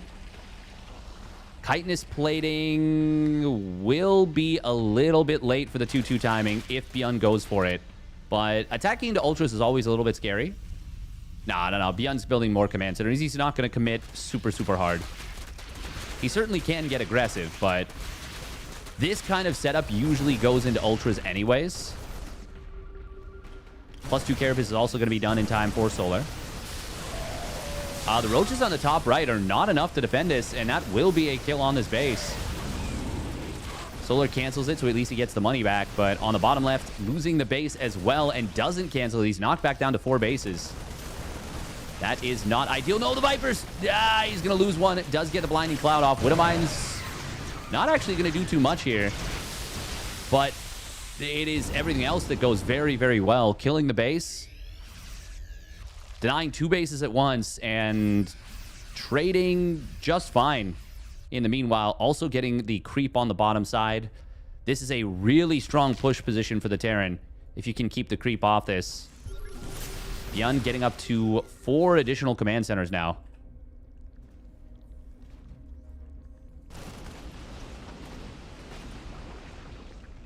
My daughter said, I don't have school today. April Fools.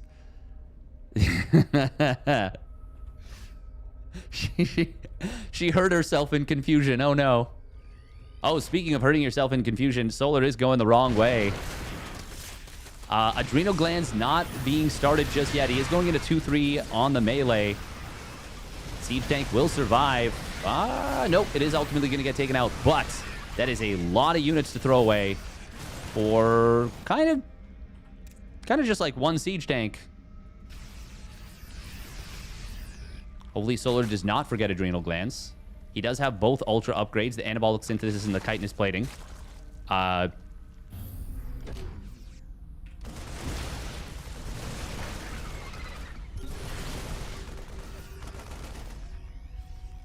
Oh, with salt instead of sugar. Damn.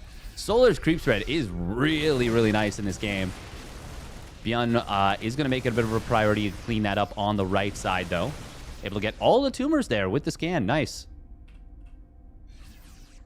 It's always a little bit scary. You never know if there's like infestors lurking or whatever. Speaking of, there is an infestor lurking. Dun dun dun dun dun dun dun dun dun dun dun. Secret Agent Infesterman. Secret Agent Infesterman. ByuN is trying to secure this 5th base. Solar really doesn't want to let him get that up. Oh, Widowmine gets a huge hit. Base will fall. Hits a lot of Banes. The Viper goes down. But at least Solar kills the base. And that does maintain his eco lead, as he's now reestablished the 2 bases that were denied earlier, bringing him back up to 6 bases. 6 Dropper Lords getting set up. Oh, ByuN. Oh, okay, I was like, did he misplace the CC and then rebuild it? Slightly reposition? No, he's just lifting a CC that he already has. 6 orbitals done, a 7th one on the way. ByuN, he didn't build 3-3 for a very long time. Am I crazy? He was on 2-2 a while ago. I kind of just, like, ignored that somehow. Oh. Overseers are here. Banelings. Oh, no. Oh, he could have seen it. Could have seen it, could have killed it. But unfortunately, won't do so. +1 flyer attacks is nearly done. Very important for ByuN or Solar to recognize that he did not get Adrenal Glands. Also to get that +3 melee.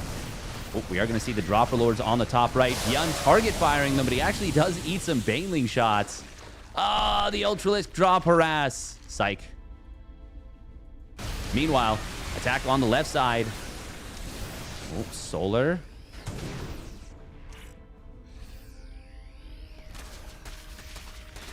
ByuN does not kill this Viper.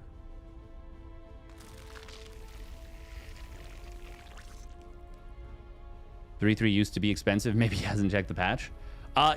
So I think he was prioritizing tech and ghosts for a while, but he definitely could have started the 3-3 a lot earlier than he did. Oh, that scan actually does see the Infestor. Completed. Just barely. Solar. That's actually really surprising that he didn't realize that that is revealed by the scan. Like, when you go, like, even kind of a fraction into it, it's the same as a Liberation Zone, same as a Siege Tank. If you, like, even a portion of the Zerg body goes into it, there's a missile turret anyway, so he loses the Infestor. Do not want to attack up in this ramp. That is not going to go well in the slightest. Lings and Ultras do come in from the other side, but it's a very disjointed attack. Gross Vows, there's only 2 of them, so he actually doesn't kill the Liberator. A brutal attack, honestly, from Solar. And didn't really even have a clear objective. Like, this was away from where the base was. Solar maybe getting a little bit frustrated with ghosts and late game ZVT just in general, but that was very, very wasteful. And now ByuN gets to land and secure this 5th base. This is a nice burrowed roach on the top right. Oh, scan in the middle. He's going to try and clear up some of this creep. Ooh, Infestor will barely survive. Marauders are not being picked up, but on the other side, it's because there's a Ling Bane attack. Planetary Fortress will cancel. Solar is super rich. There is no reason to not have +3 melee and Adrenal. He has definitely forgot those upgrades. That is really unfortunate for him. Widowmine gets a decent shot. Actually, no, it only got 1 kill, apparently. That's kind of surprising. It felt like it got more. We're going to see an attack coming in once again. There are Corruptors this time, so they're going to be able to take down the front line of Liberators, but the Ultra's getting sniped, blasted away, and ByuN is trading very efficiently in the last little bit. And this time, the Planetary Fortress will complete. 3-3 has completed, and both of the late-game Engineering Bay upgrades were queued up.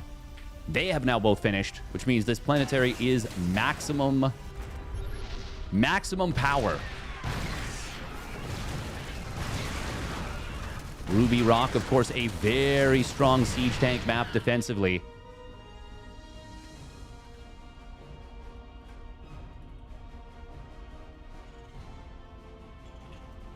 Oh, Solar for getting 2 very crucial Hive upgrades in these games.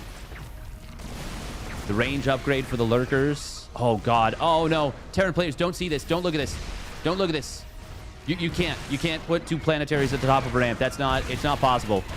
Your eyes are deceiving you. You might think that this is happening, but it's actually an optical illusion. ByuN's not doing this. You can't either.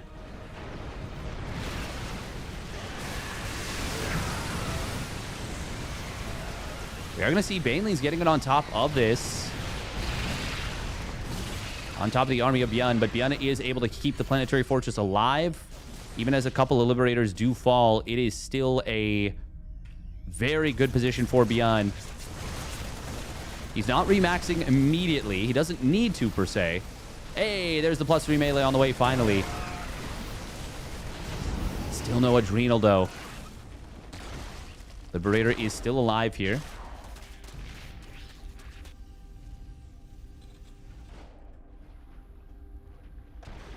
Oh, my watch alarm is telling me it's time to wake up. 2, I see 3 planetaries. 4 crusties? I'm seeing double. Solar is doing a really good job of continuously pumping the creep. Oh, he's actually going to add on 4 more gases, getting into the Greater Spire. Window meme on this base will get taken down. Steadfast watch. April Fools. Ooh, Corruptor's going to go for a little bit of a pissing match, which they won't win. Ghost snipe one of them down, and they're forced to retreat. Meanwhile, ByuN has finished up his armor and will be going into +1 vehicle weapons, +2 ship weapons. Oh, starting to get a little bit of... Is this lag? Or is this FPS? Oh, oh my god, FPS is low. FPS is very low. When we zoom out, it's worse. Interesting. That does make sense. There's less things to render when it's zoomed in.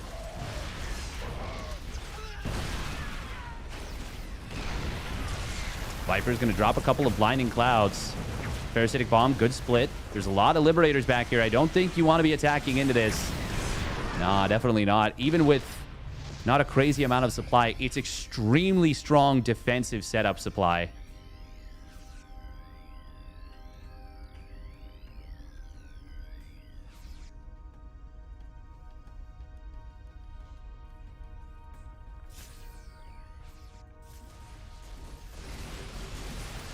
Second Spire upgrade is going to come in. Fungal Growth does land on a couple of the ghosts, but they were low on energy and they were very exposed. Still a nice pickoff, but nowhere near enough yet for Solar. And as ByuN has secured his 6th base, this game went from being hard when the Terran was on 4 bases with a lot of orbitals to very hard as the 5th base got up for ByuN, as Solar overcommitted before that, to now it is extremely difficult. 6 base Terran on 10 orbitals. Adding on another orbital. He's got double planetary at this base. Oh, one of the planetaries did die here, knocking him down to just 6 planetary fortresses. Meanwhile, Thor transition coming in. ByuN has spotted the Broodlords. And the Broodlords are better upgraded than they normally would be, especially if he can manage to get up to 3-1 upgrades. And in fact, the Thors only have +1 vehicle weapons, so they're not even going to have an upgrade advantage against the Broods, which is very rare. And that's actually where Thors really do, you know, flourish, is with those air upgrades. But there's also ghosts. Snipe's going to come in. He will grab 1 Brood. Another base getting denied. Solar is now getting outmined. Mulehammer must have been dropped. Now a 7 base Terran, in fact. Yeah, oh, that's a lot of mules. Actually, it's not even that many. 6 is a lot of mules, but it's honestly less than he could be dropping. Planetary Fortress out front. Better positioned, I would actually say, than putting it at the base itself. And by putting the orbital here, it's kind of nice.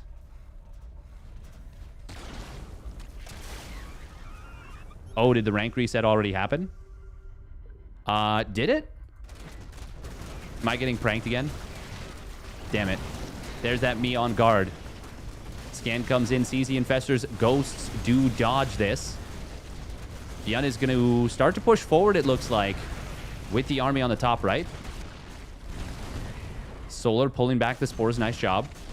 But there's a lot of Thors here. This is tricky because Solar needs to do something desperately. But do you go for the attack? Nice fungal. Does land on a couple of these ghosts. Will get the kill on one. Second one is going to be saved by the recloak. Snipe on the Overseer. We'll be able to take it down. That means no more mobile detection. Smart servos being added in as well as Blue Flame. Both of those are extremely good for handling Broodlords. As weird as that sounds. They allow Thors to switch payload modes quickly. Hellbats to clear waves quickly. Hellions to morph into Hellbats quickly and back. Which is obviously good for fighting. I guess it lets the Vikings land quickly, but you're almost never going to use that versus Zerg. Very rare. Unless you want that cinematic. Solar does kind of get his first victory in quite a while in this game. He kills the base. Forces it away. Parasitic Bomb on the top side. Oh, is this an opening? If the Broodlords could fit into a Nidus Worm, it might have been. Teleport them up to the top right. Maybe just get a Mothership Recall in there. Recall your Broodlords into your opponent's base. That'd be pretty cool. I'm just saying.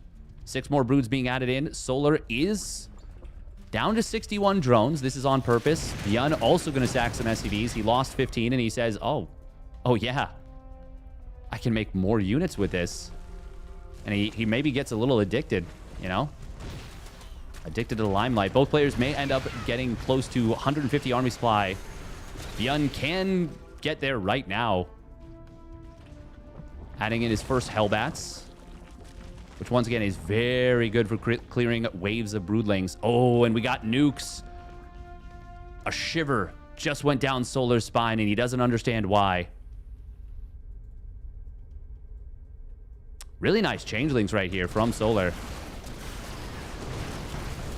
That is, of course, something that Rogue has used to great effect. Ghost potentially coming in for the flank. ByuN can scan. He sees the army. Sensor Tower, by the way, sees this entire base. I'm in deep. I'm in deep.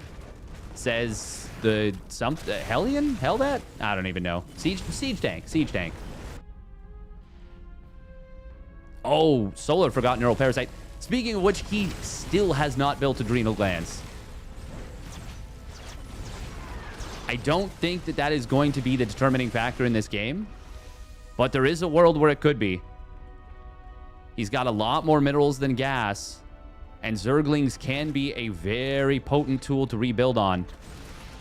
ByuN has reestablished this base, by the way, and it is being muled heavily. Solar has lost his base here. And it still has a ton of gas. He got very little gas out of this base. Ghosts do get taken down there. Meanwhile, Broodlords on the top left are going to start shelling away at some of this army. Ooh, Liberators able to kill a couple of Infestors. Queen's also going to get blasted here. Ghosts. Oh, they're not being detected right now. There we go. Overseer shows up a little late to the party.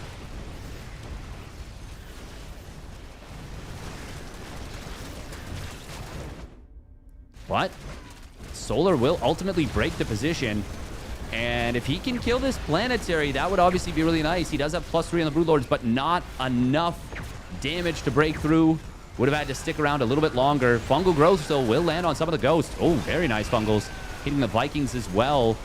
Not quite able to kill him. But this one will get 3 Vikings. Almost getting a ghost as well. Fortunately for ByuN, it does have enough HP to survive and will get healed up. And now the nuke comes in. Oh, Solar. Cannot be... Oh, no, these drones. Oh, they burrowed. They thought they were safe. They were not. 7 more Broods coming in. We're going up to 19 Broodlords. Oh, that's big fungal growth on top of the ghost. Can he chain it? He does get a second one. Third one coming in as well. Going to be able to get quite a few of these ghosts. He is actually doing a really good job with the fungals. ByuN's kind of struggling against this. The thing is, ByuN is still in a winning position, I feel. Just because he's got so much more gas, he's got so much more potential for mining. I would like to see ByuN maybe mule this base a little bit more aggressively even than he is. He's already muling it pretty aggressively. This is a very strong position for those Thors. Oh, God, this is a brutal fight right now for Solar, but he does land a huge parasitic bomb on the Liberators, and that makes it go from a brutal fight to an amazing one as the Liberators were uber clumped up. Such a good Para Bomb, and now we're down to just an 8,000 resources lost difference. Solar is out of gas, though. Spore Crawler killing a Liberator. Very nice right there for Solar. Actually, let's take a look at the gas losses. It's actually Solar ahead in gas losses. But it is ByuN with more gas mining and a lot more gas in the bank. 2,000 more gas in the bank. Solar actually having to build Overlords right now as he drops below max supply cap just by a little. That is what happens when you start losing Overseers in fights. Broodlords will find a couple of ghosts. Nice fungal to lock one of them down. The cloak was not able to protect as there was detection. Good job from Solar to make sure he had some. Oh, ghost coming in from the side. Will get some decent snipes. Liberator's going to be able to cover there. Oh, fungal or Neural could be good big here. He does land a big Neural. Is that enough? No. We see some snipes coming in. Thors are going to be able to close the distance on these broods. Is there enough here for Solar? The answer is not looking like yes. You might even say it's looking like no. Neural Parasite does try and come in. Ghosts, they don't have a ton of energy for snipes. Neural Parasited Thor does get saved. And ByuN starts to go hunting. Look at that hot pickup on the Thor. Unfortunately, it was after the Broodlings had already hit. There's only 6 Broodlords remaining. I was going to say there's still a few Broodlords left, but it's only 6. Now more Thors than Broods, and Solar is running out of stuff. He depleted the bank of ByuN. And actually, hang on. Does he have enough here? Not yet. Imagine adrenal glands right now. What a difference that could have made. Ultimately, ByuN does outlast, but my God, did it ever actually come down to the wire? It doesn't look as close as it was, but it was quite close. If Solar ends up mining one of his bases maybe for a little longer and has that adrenal glands, potentially a different game. But ByuN gets the job done there. I will say, really well handled from Solar in that late game.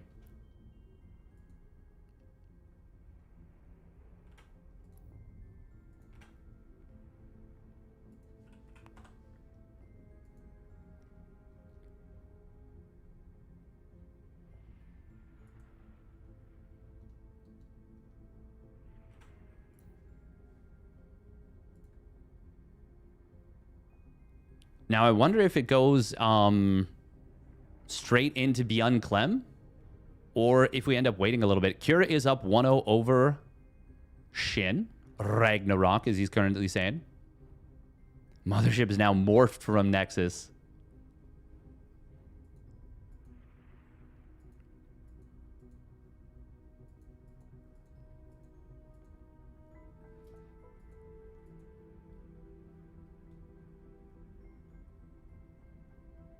Clem 2-0'd herO. Damn, not a single Protoss in the top 4.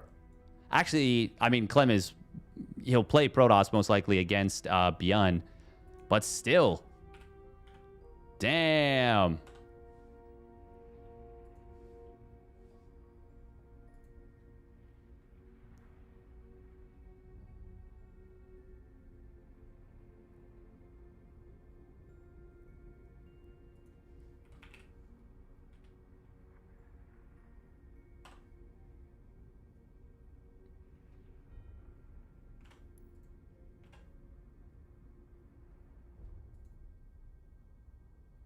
Oh, Shin was doing an April Fool's. Nice.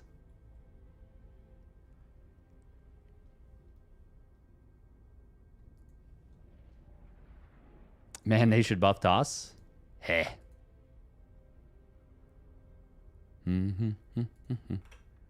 Watch that boy, she'll chew you up. Oh, here she comes. She's a man-eater. All right, another 3 minutes of ads real quick.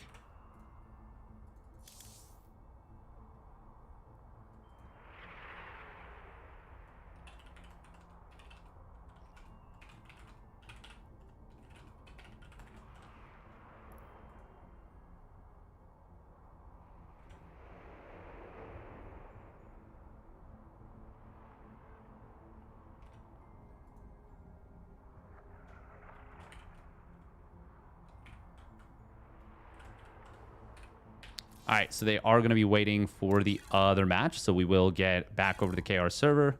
Make sure we get into game 3 of Cure Shin, Cure Ragnarok, because he's in CJ Entis. Not CJ Entis, that's fun.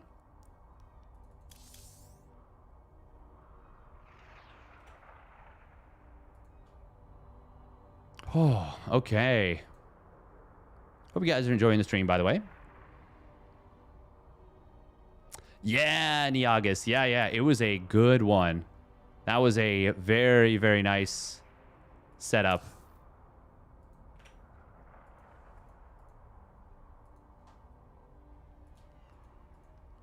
I do think Mutiling Bane can work versus Roach Hydra Infestor, but it is tough to make it work. Like, you got to be really, really careful and really methodical with how you take the fights.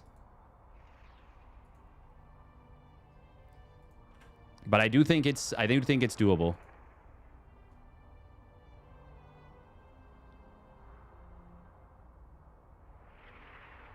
Oh, yeah, Mail Solutions? Oh, maybe we check it out.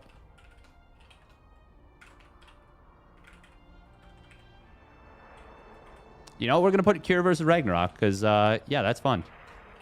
TVZ best of 5 semi-finals.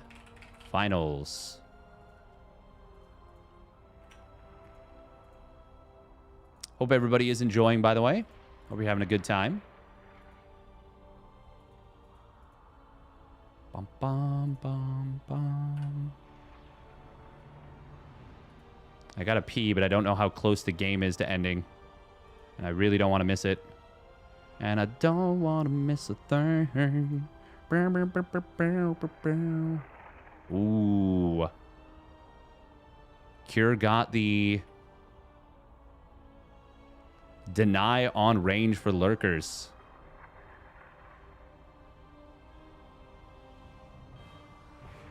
Does seem like Cure's in a very good spot right now. Yeah. Oh. Lurker trap. Oh my god. Here we have Ragnarok, later known as Shin. That's funny. We do a little bit of time travel shenanigans. Oh, man, I really... Okay, yeah, we just gotta go. We gotta go to the washroom. We'll be back. We'll be back. We'll be back. Worst case, I'll just restream somebody's thing.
Nice. Okay, we did not miss anything. Is there a clean feed currently?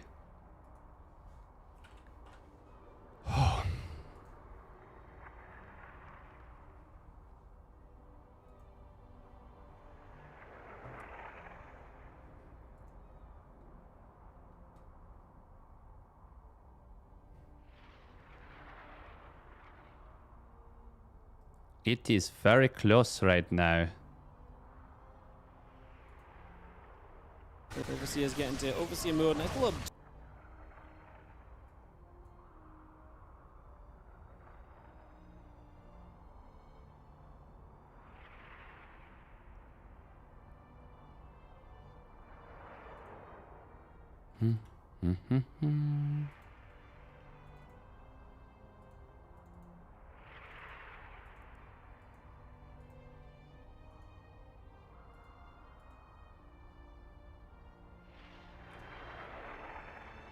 Bum, bum, bum.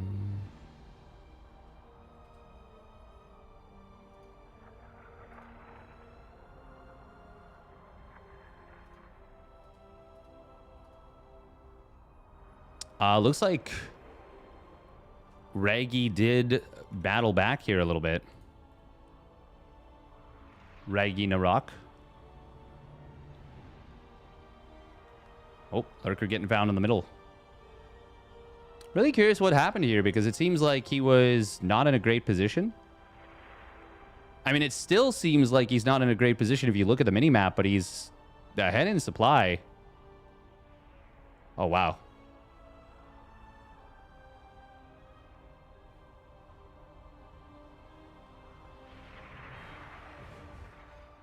Oh, Lurker's going to get concaved on. Nice. Good setup. Only +1 melee on the Lings right here. That does mean he's got very well upgraded Hydras, which is obviously very good. Oh, that's a huge cleanup, though. Oh, my God, he got everything. And saved the base. Killed all the medevacs. Wow, okay. Oh, okay, Kira's in huge trouble now. Damn, that very quickly turned into a disaster. Oh, no.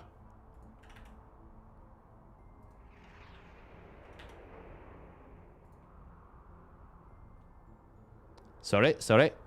My bad. Just trying to make sure we're set up for the next game.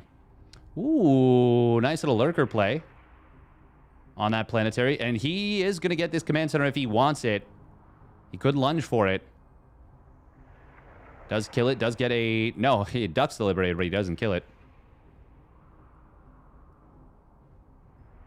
I think Shin might have this one.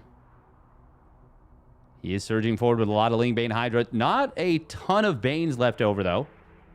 Abducting Marauder, not exactly ideal. That was obviously aiming for a Ghost. This is a bit of an overextension. Actually, it's a big overextension. Just Hydras left over, and the army supplies are dead even. Yeah, he stuck around way too long there, did Shin. And now Cure gets to turn around this game. But Shin will have some time to rebuild. He needs Banelings more than anything.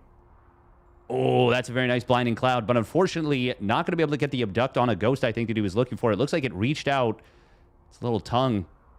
And did get killed before that went through. Damn. Good kiting from Cure. Shin engaging way too early there. Didn't have the Banes. I think he felt like there was an opportunity. But unfortunately for him, he was incorrect. Good splits against those Banes. Cure is super, super committed right now, but he is starting to make it work. More Banes do complete. Ooh, Lurker on the flank, but it is going to get taken down before it can burrow. Oh my God, Cure, is he actually going to do this here? Shin gets another one of those Lurkers canceled. There's only 2 more in production. They are going to finish up, but snipe on an Overseer. There's now no detection. Cure? He was on the verge of getting killed right there, and he has battled back. Oh, my goodness. What a gamer. Cure is gaming hard right now. 44 SCVs to 69 drones, but this base for Shin not mining. Now the Lurker's getting caught, exposed. One of the ghosts does go down. Both the Lurkers will fall, but is that too many units going down? +1 melee on the Lings. The armor upgrade is a huge advantage, but there's just so many Zerglings, so little HP for Cure. Cure kind of got pinned against the wall, and that will allow Shin to start mining from this base once more. Until he was doing so, and even with this, Cure is currently potentially mining more.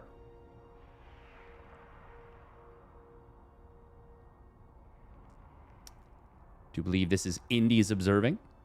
Oh, window meme.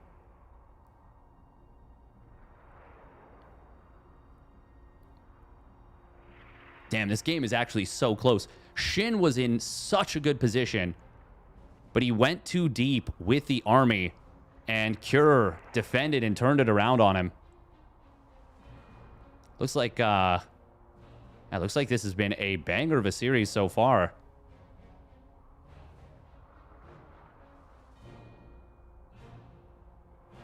Shin's base setup. Yeah, barring this base in the middle, he is really low on resources. I think his first 3 bases are fully mined out, and his 4th and 5th are both at half. So he's functionally only mining with 2 bases right now. Ooh, Infestor lands a completely useless fungal, and will get taken out. I mean, there's nothing wrong with trying to land the fungal. It's just, yeah, once you're spotted, you may as well try and land a fungal and see what happens. Maybe if there's not another ghost present, you cancel the snipe and the Infestor can get away. I didn't see what the approach was in that situation. Like, the approach to the fight. Oh. All 3 snipes went off at the exact same moment there. That was kind of a cinematic moment for those Hydras going down. It is worth noting, of course, Cure is not mining a crazy amount either. Shin. Ooh, Lurker counterattack. Ghost count. Oh, God, these 4 ghosts. Yeah. They do not want to be tussling with that number of Lurkers.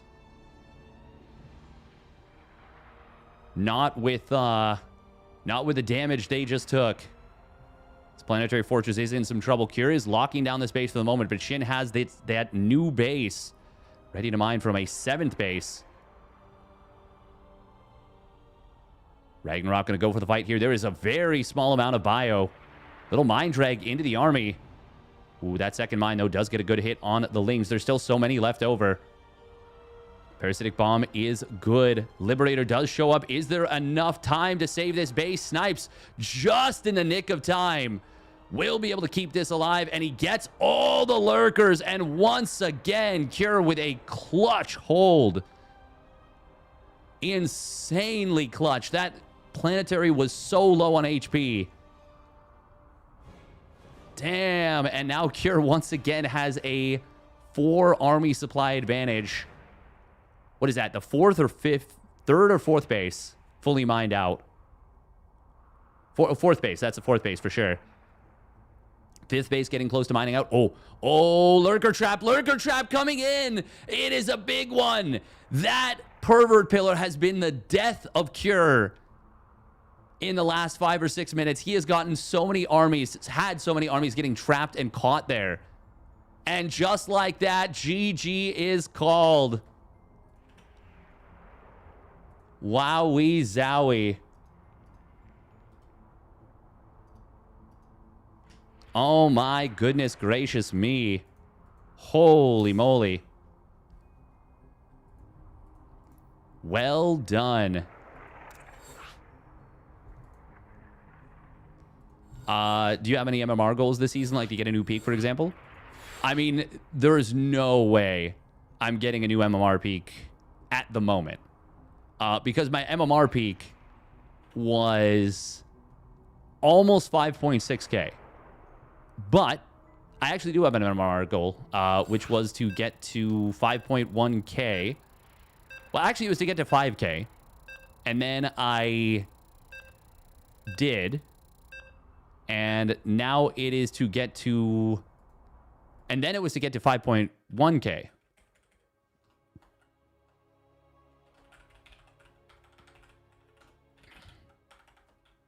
Which I also did.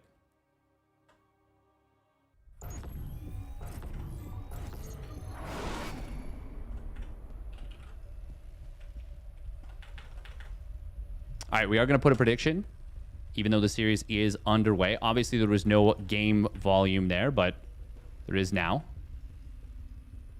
There was no game sound. But once again, yeah, there is now. Yeah, I did. I was grinding super, super hard this season. We had some fun. All right, spawning up the top left. Ooh, he's going with a low ground depot. It is Cure for Team Liquid. Damn, I'm really glad we caught the tail end of that. That was a super sick lurker trap. Spawning down on the bottom right. It is Shin, rocking the Ragnarok tag and the Dark Portrait. Ooh, looking at channel.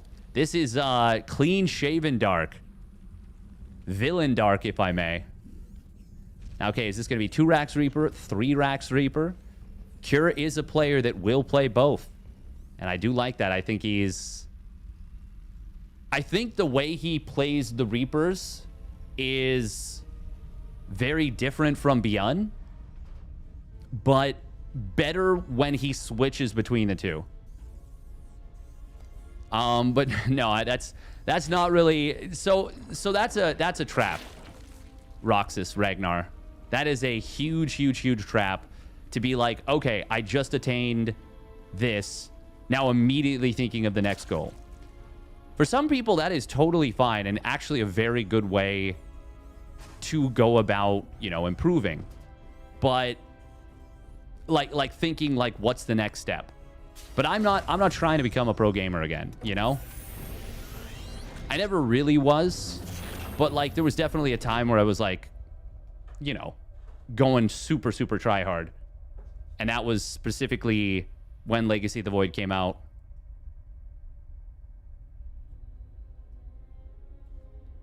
But I think it's super important to celebrate your achievements first and foremost. I have been leveling a new account so that I can... that makes it sound like World of Warcraft. Oh, not ideal drone movement there from Ragnarok, from Shin. So he does actually lose the drone. Put it in a position where there was no creep, so he couldn't spore crawler more. Grenade,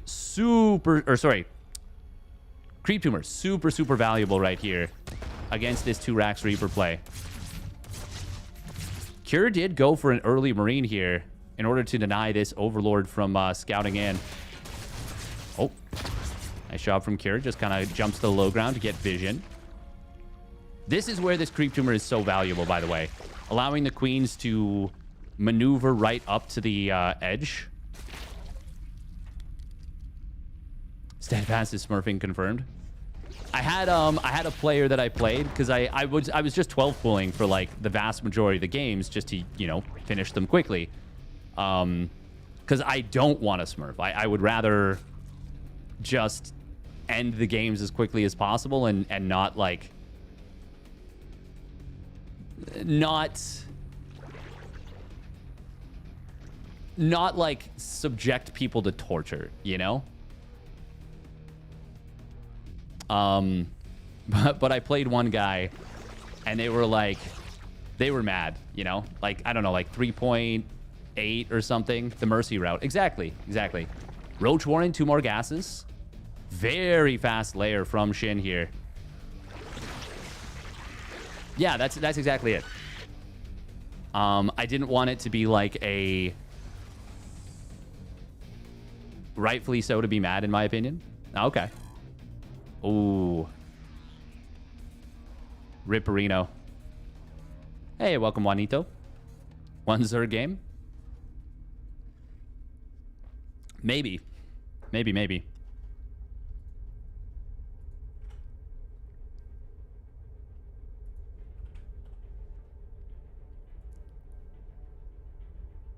You left us yesterday hanging. Looks like Wardy's internet did bite the bullet. You were taught to not play with your food? Exactly. Exactly. I don't like that. Hey, no, for sure. For sure. Like, but there's nothing I can do. I can't make a secondary account and have it instantly be at the MMR. Like, I can't just be like, hey guys, this is my MMR. You guys should put me right here so that I can play whatever.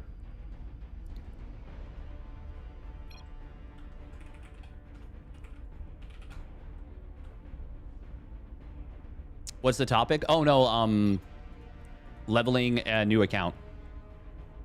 I already made a new account. Yeah. Actually, I didn't even make a new account. It's technically the secondary account that's merged. Yeah, there's nothing you can do. Like, you... It does suck, and I do feel bad, like, taking MMR from people on the way up. Like, it just is what it is. There's not a whole lot that you can do about it for those first, 15, 20 games.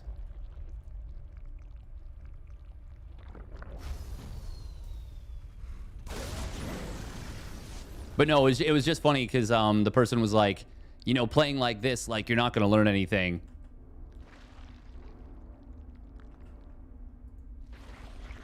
Playing like a, magnet. You're not going to learn anything. Looks like this Reaper into single Hellion has gained a little bit of traction among the Korean Terrans. Interesting. Cure does add a single safety Banshee. And that's going to be very good, obviously, against the Roaches. But these are defensive Roaches initially. I wonder if he wants to get aggressive with Roach speed. But not really going to be an option unless he builds Overlord speed, loads up some Queens, and drops them across the map. But I feel like if you're going to do that, I don't know. Would you be getting Ling speed? That's a really interesting place to put a Spore, by the way. That is very anti-Liberator coded. But it's Banshee, not Liberator.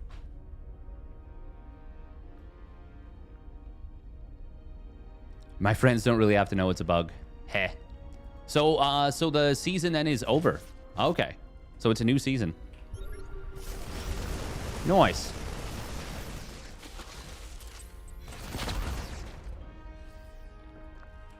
Shin is really supply blocked right now with the loss of that OV. 7 Overlords on the way now. Oof. Oof, oof, oof, oof, oof. He is only on 3 bases. No 4th base just yet. I don't know about this one. It's a little bit awkward.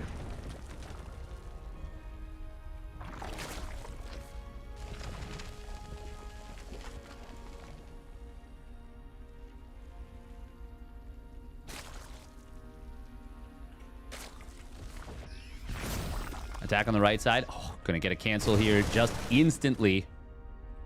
Even getting a tumor and the drone itself, which is obviously nice as well. Okay, we're going melee. Hive is on the way. It's a pretty fast Hive. 6:30, give or take. 6:35. Steadfast, try not to be pedantic challenge. Impossible. 5 Infestors, meanwhile. Ultra Rush, almost certainly.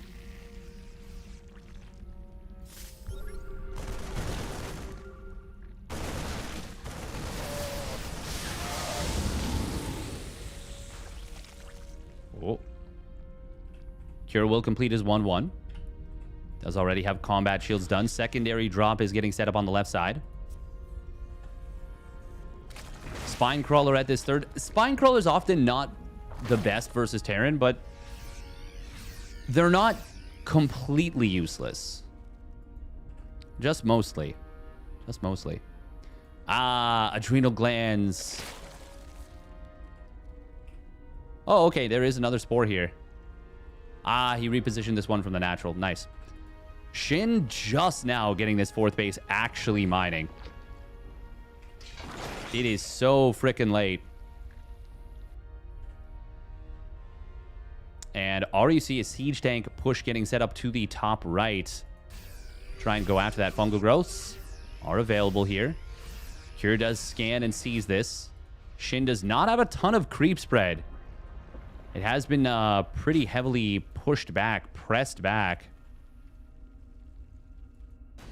+1 melee going to kick in for Shin. That's going to give him, well, very soon an upgrade lead. Oh, Fungal Growth does land on the army. That's a really nice Fungal Growth. Biles will find a frontline tank and a medevac. Getting a tank is nice. Getting a medevac is so nice. Spinecrawler will get taken down, doing basically nothing. God, Spinecrawler is such garbage for static defense.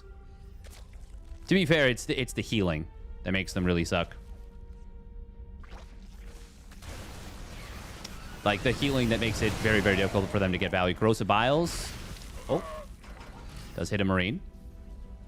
But it doesn't hit the medevacs. That was what it was aiming for, of course. +2 melee on the way. Could go into +3 Carapace once he's got the cash, but doesn't have the gas at the moment.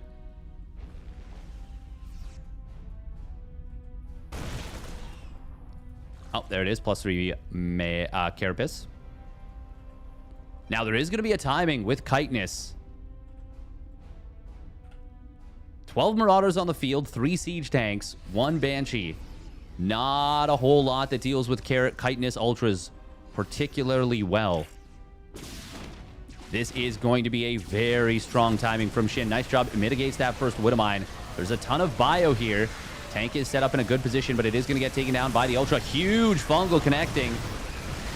Is there enough for Cure to hold? Another Fungal is going to land, but it looks like the bio will stand strong.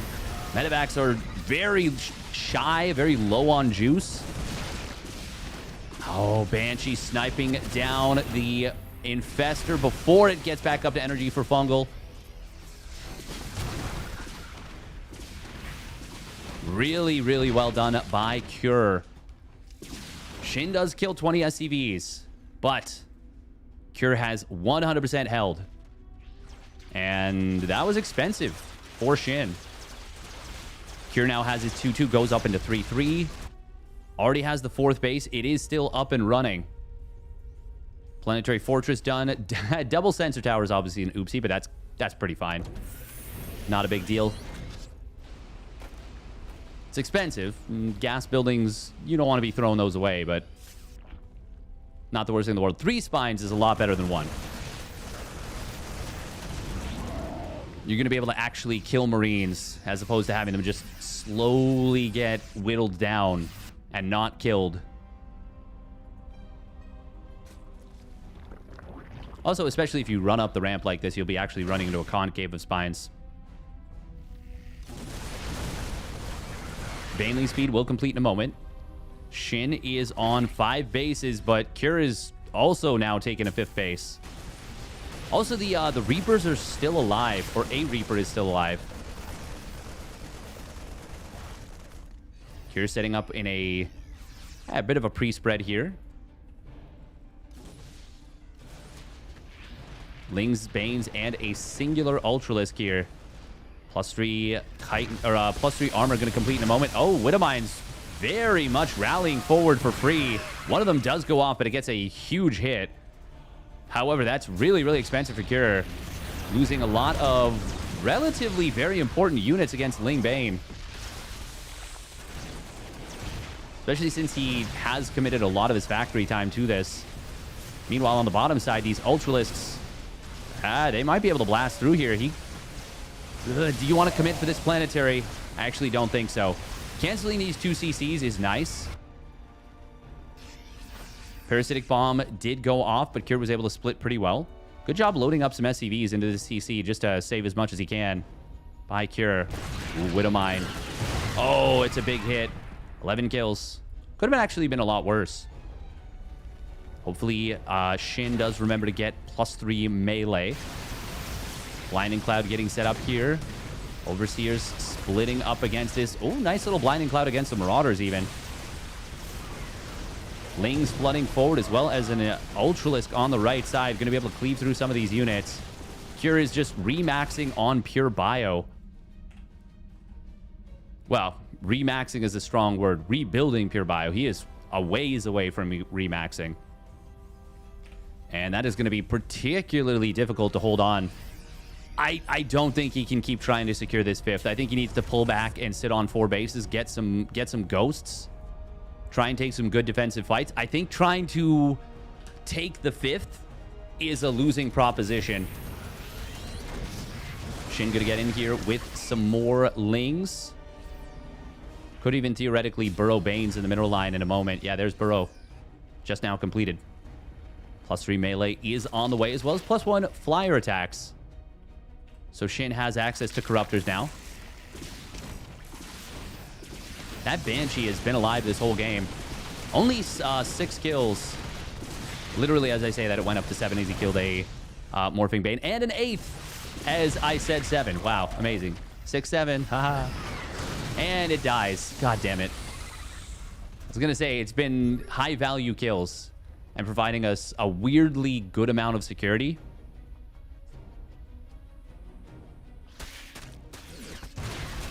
Nice little split right there. Cure needs to lift the orbital, but he is getting attacked on the bottom side. And it will go down. Corrosive Biles hit on the medevacs pretty darn hard. Oh, there's a bird infester, a shark fester in the middle. There is the fungal. It's a biggin. And the chain. And that is going to almost certainly be too much to handle. There's no front line for a moment for the Zerg. So, Cure gets a momentary decent little setup.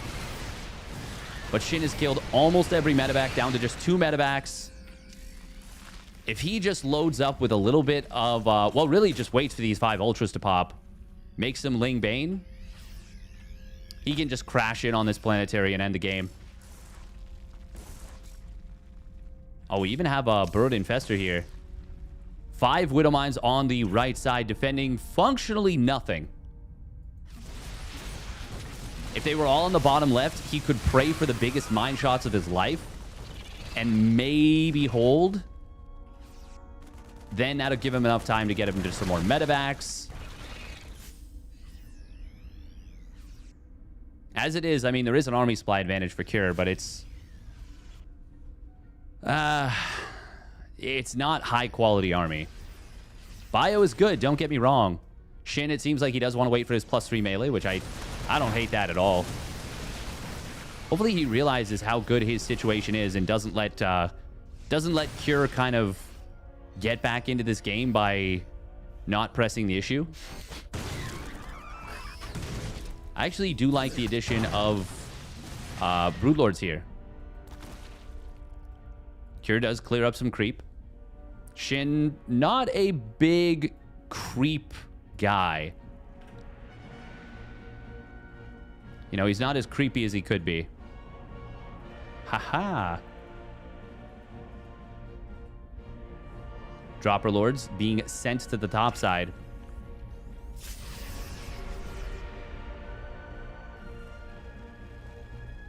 There are a lot of mines all of a sudden again. 20 mines. Wow. That is a lot of Widow Mines. Shin's got to be careful about them. But they're not covering the planetary. Only like 2 of them.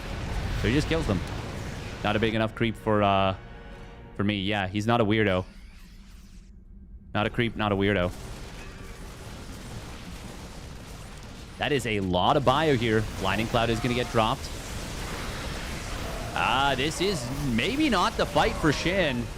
Really good spready on the bio here from Cure. Shin will get into the main base. He is going to lose this base. It's a good enough fight. I think he's still fine. Parasitic Bomb, Corrosive Biles do kill the medevac there.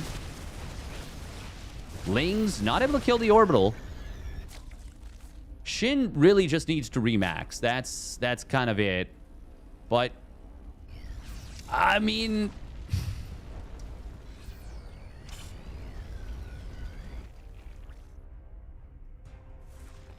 this is actually a lot closer than I initially thought.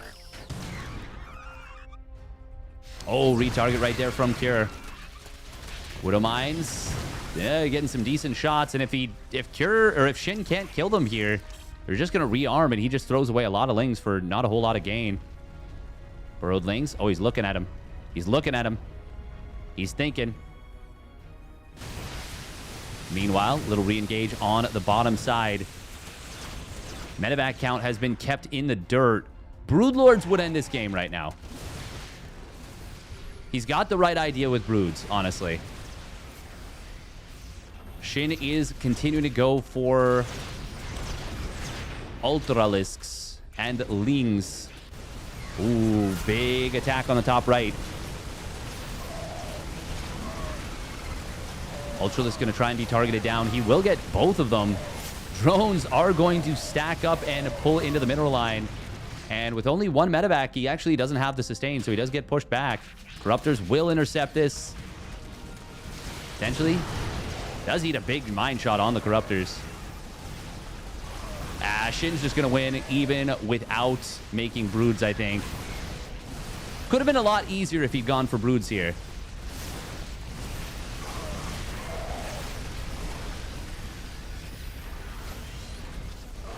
Cure losing another 12 SCVs. He is a warrior, man. He is a fighter. Using every bit of mule energy, every bit of orbital command energy that he's got to try and keep himself in this game. To say he's on life support would be really understating it, honestly. Just these two cracklings are actually going to kill a couple mules.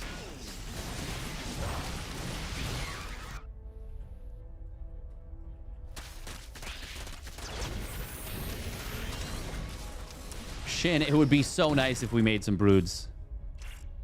Getting the Greater Spire was actually such a good play. Even just adding some Infestors back in would be amazing. Oh, that's a big mine shot. Anything to lock down the bio so the Ultras can close the distance.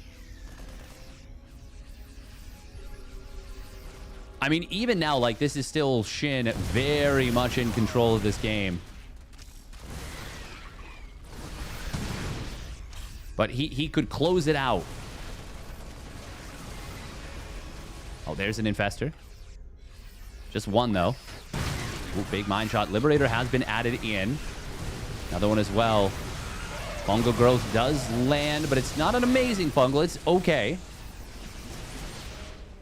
Cure is still keeping the supplies, the army supplies, competitive. More than anything, that's because Shin is on such a high worker count. Oh, this is not a fight Cure can be taking. He is very overstimmed as he has to stim again to retreat. Liberators are going to do well. There's only two of them. And now the Lings close in. They wrap around on the Marauders. Stutter stepping the medevacs. But that is too much. Finally, Shin is able to close this one out. It took a lot longer than I thought it would. Cure playing tenacious StarCraft. But unfortunately, he gets a D for dead. Yeah, that's right. Tenacious D. And the series continues.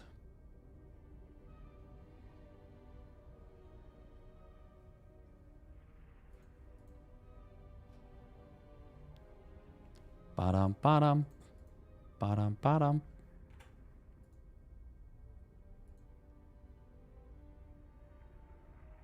Oh, it was a best of 3. Oh my god, that was game 3. That's... I thought it was a best of 5. It was a best of 3. Oh, I'm such a nubbin.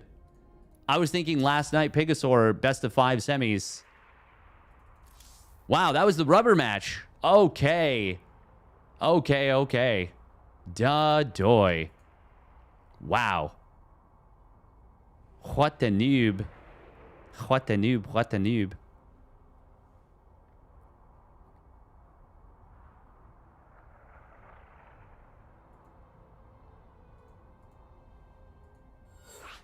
All right, it is going to be Clem versus ByuN then.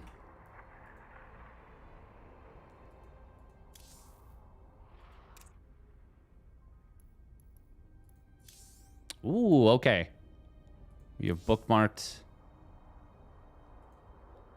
this one. Clem is going to be playing Protoss.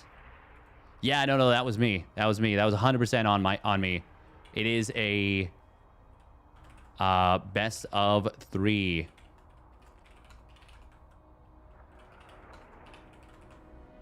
Ah, dang. Well, Shin did ultimately win the best of 5 TBZ 2-1. Oh, man, what a fool. What a fool. It's all good. It's all good. No need to beat myself up. Shin, this is his first finals in the Kung Fu Cup this season. It's pretty nice. And the second Zerg to make it in. Felt like at least 20 Ultras died. It was a lot of dead Ultralisks. That is for sure.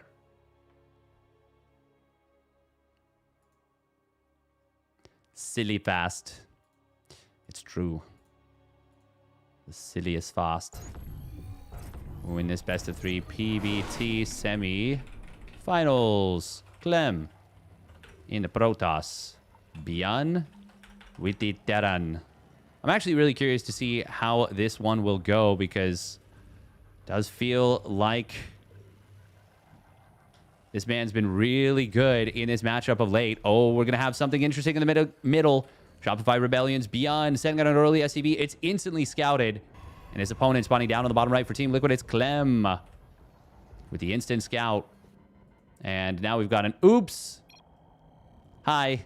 Hi. They said it at the exact same moment. That's so funny.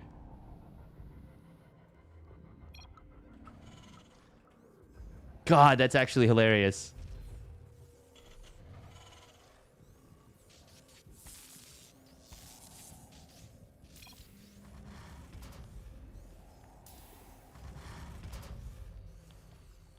That is really, really funny.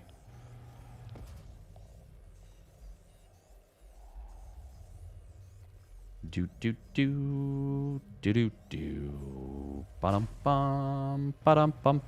The fact that like it was like synchronized. Love that. These guys are of course fun players.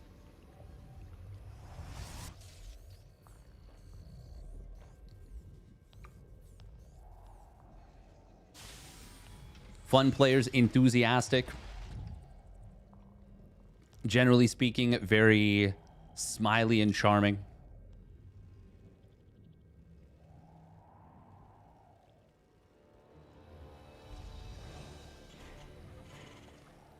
Bum, bum, bum.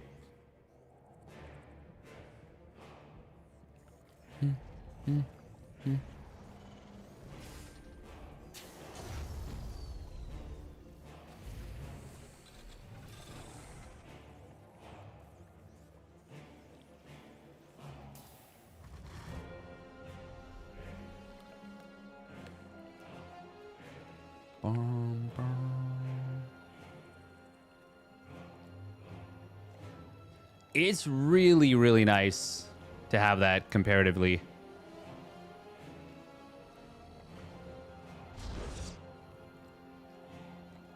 Compared to a lot of other scenes. We are going to be seeing a 3 racks from ByuN. It is the reactor version. Reaper reactor. Now, is it the 2 reactor or is it the 1 reactor? 2 tech lab, 1 tech lab. I mean, you're going to be building an energy bay. Probably already if it's 1 tech lab, so it's almost certainly going to be 2. ByuN does still love the 3 racks. Even though I don't think it's the greatest. Oh, wow. He immediately goes into Marauder. Wow, that's... Oh. ByuN loses the Reaper. Huh. I feel like you normally don't go straight Marauder here. Huh. That is quite surprising. Oh, he's looking to flank these units with the Marines and then have the extra firepower of the Marauder to help with this. Oh, this is very cool. He's waiting for the Adept Shade to complete. Now, the Marauder's not going to hit its preferred unit, but the Marines will intercept this Stalker. Can he get the kill? No. Actually, he might not get either unit. Clem is actually going to get away? Wow. Wow. Really didn't think that was going to happen there. That was with ping advantage to ByuN as well. I mean, that's got to feel good as ByuN. That's got to feel real good as ByuN. Sorry, as Clem. That's got to feel terrible as ByuN. It's got to feel really good as Clem. Had that backwards. God, we're... I got to make sure I get enough rest. I need to sleep more.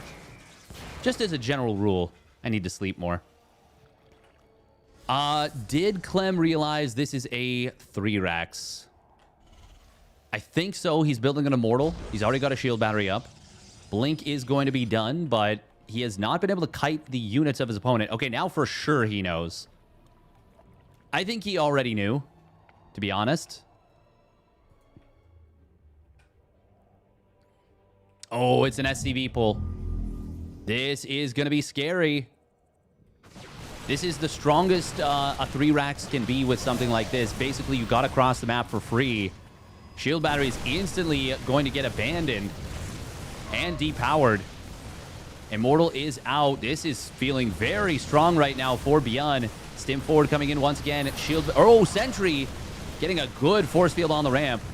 And he energy recharged it. However, he loses it and not going to be able to get the second force field. Immortal actually going to get surrounded and killed by the SCVs. Drillman Malloy coming in here. Nice blink to the low ground from Clem. That is going to enable him to take the fight. And take it he will.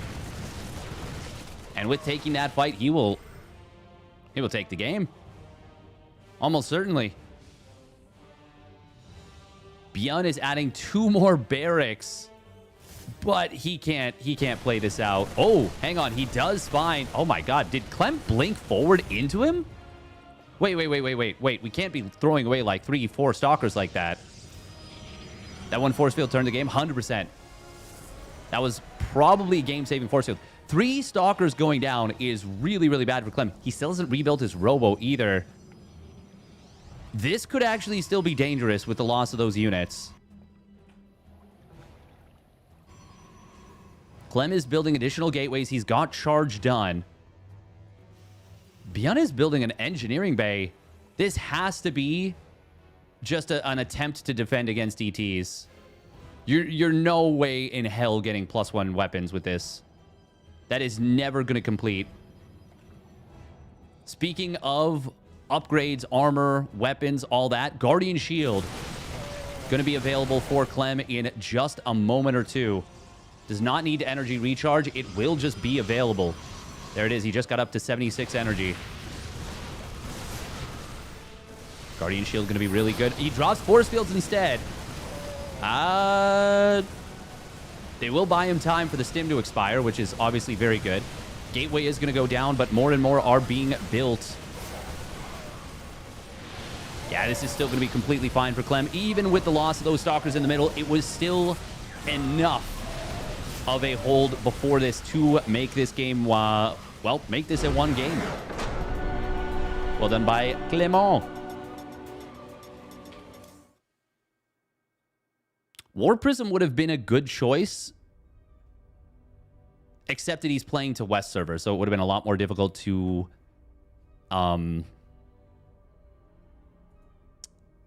micro.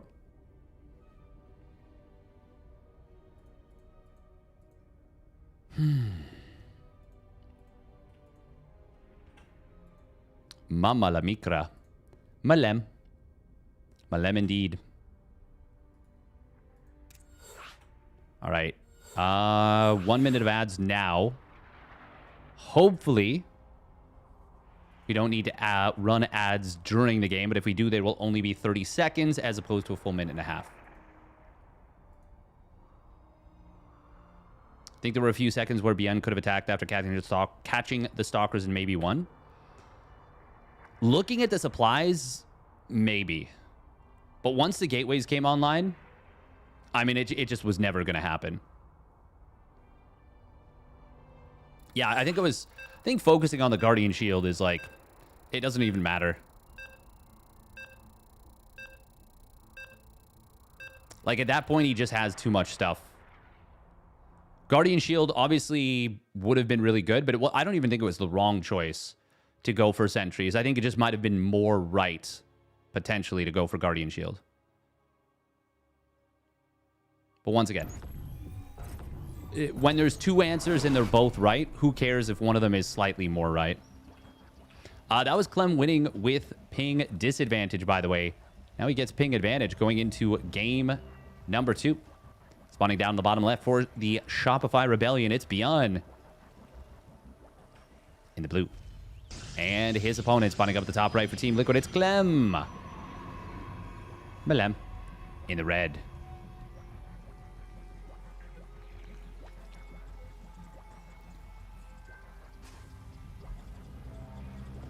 Hope the folks are having a good morning, wherever you might be.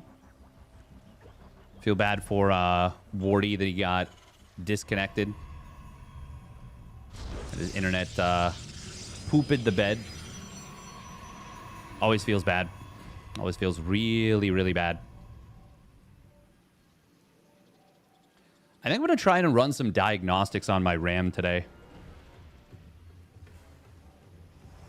Yeah. Yeah, I think so.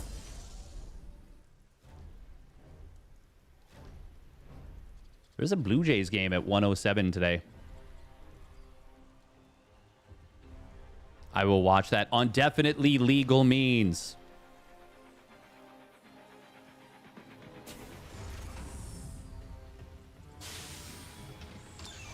Most definitely legally. Ooh, cancels the Marine to get the command center down. Very cute little move from ByuN. Oh, God, I love these little plays. Fakes to the right, and then takes the command center as he cancels the Marine. Oh! Oh, probe gets taken out. Kaboomski.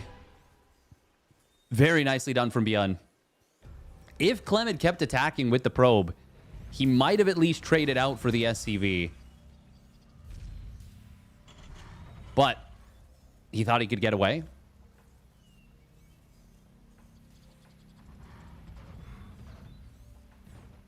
There you go, Thorn. Same. I'm definitely also not watching anything.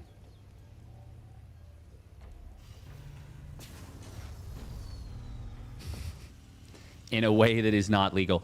I feel like I haven't seen Clem open Stargate in so long. I feel like it has been a long time since we've seen Clem open Stargate. But it can be really good. It can be really good.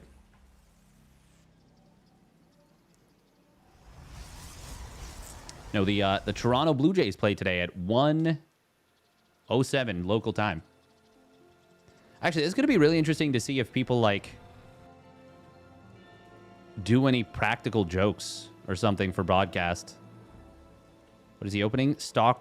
Adept Stalker into Phoenix. Hellion not going to be able to get any information other than that there's no third base. Could potentially try and just drive by into the natural and probably would actually get in far enough to see the Phoenix. Is it going to be 6 Marine mine? I think it might.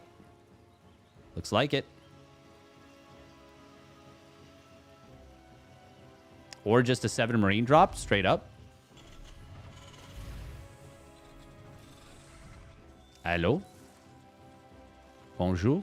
Comment t'appelles-tu?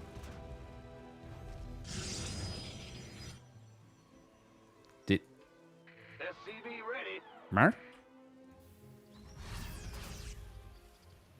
Surely we don't just make a medevac and sit at home. Huh?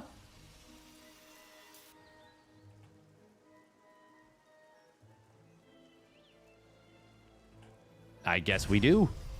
I guess that's exactly what we do. That is super strange. Neither player's really scouted one another in detail for a while at this point.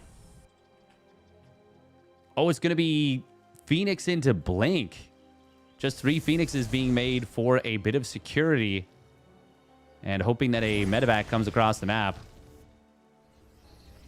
Oh my god, this Hellion. He actually overran the Hellion. Ooh, he wants to hide the Stalkers. And he will successfully do so. That was a really funny little sequence right there with the Stalkers appearing, incorrectly of course, but appearing to run for their lives from a Hellion.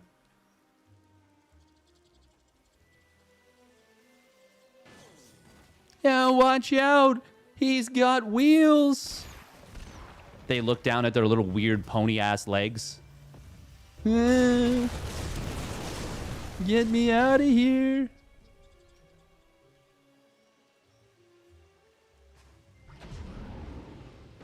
Bonk.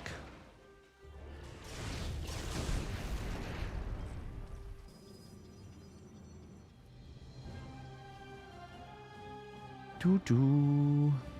Oh, medevac. Now moving out to the bottom right. Blink has completed.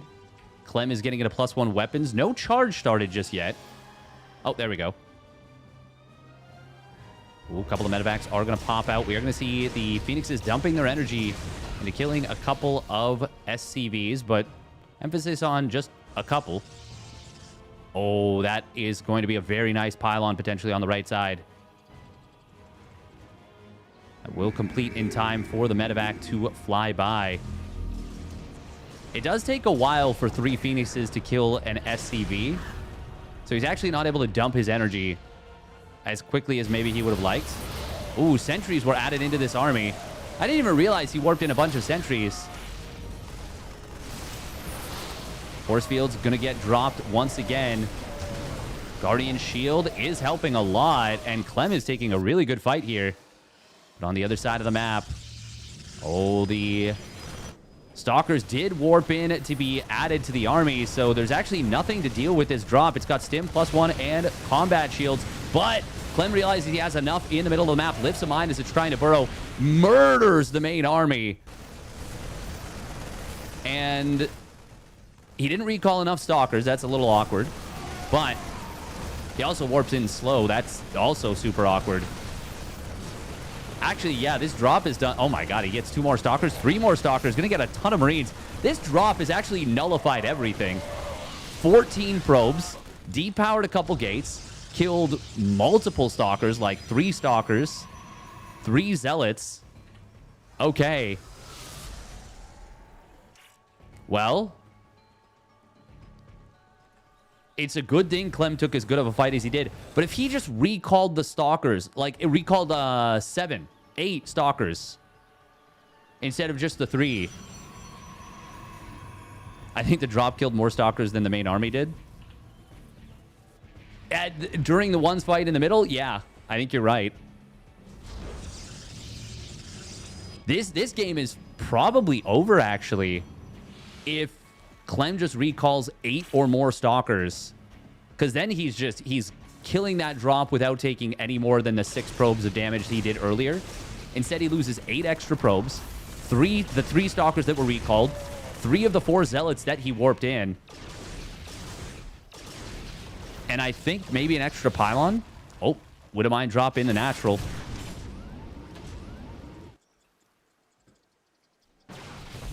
Oh, nice job from Clem. Does take down the 2 mines there.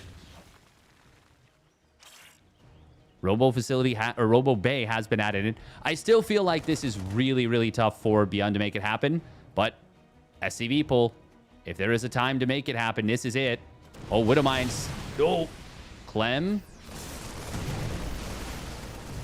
He's got to be careful. He's going to lose potentially all 3 Phoenix. 2 of them do go down. There is possibility of a mine drag. That could be a huge play. Force fields do come in. Zealots will get kind of chonked. I think the Phoenix is looking for that mine drag. Not able to find it, though. But I think Clem is maybe going to be fine anyways. Guardian Shield is here. Yeah, the Phoenix is definitely looking for a mine drag. +2 weapons and concussive shells and +1 armor going to complete at the same time. Clem is currently down 30 army supply. Phoenix lifting a mine, in fact, and actually all the mines have gone off or been mitigated. Colossus now out, but it's mostly Marauders left over. ByuN, is he actually going to be able to do this? Zealot Warpins will be very good there. There's the dive on top of the Colossus as a couple more Marauders show up. Good timing from ByuN to go for that. Clem, this is starting to look really scary for him. He's down 30 army supply.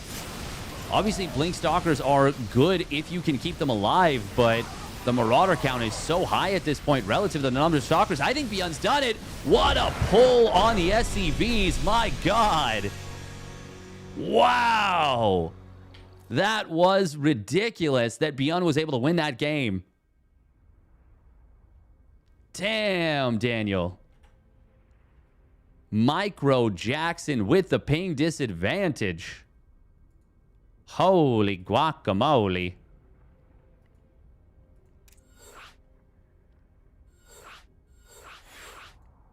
All right, Winter Madness is going to be the map. We do have to run another...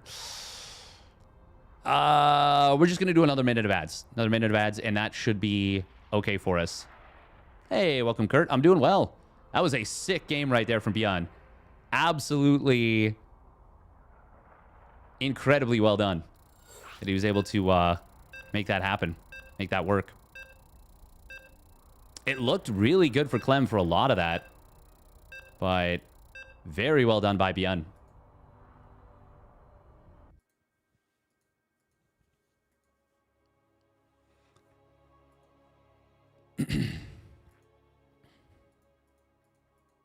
Damn, that's a tough game there for Clem.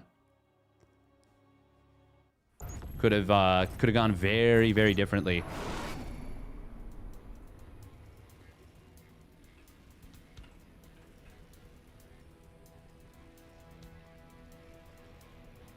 All right, here we go. Spawning down in the bottom right for the Shopify Rebellion. It's ByuN. In the blue.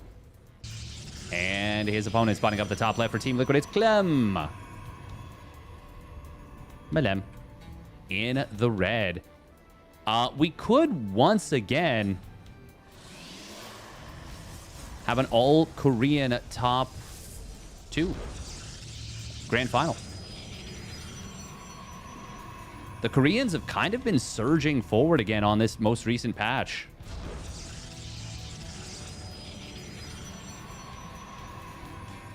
Particularly the Korean Terrans, actually. Shin is playing? Yeah. He is. And he's had himself a heck of a day.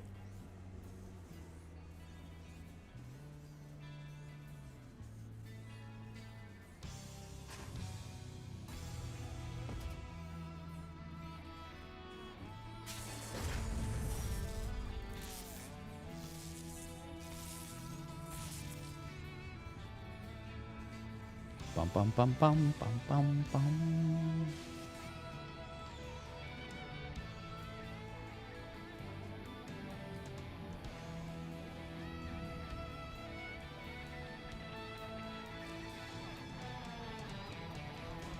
Bum, bum, bum, bum, bum, bum, bum.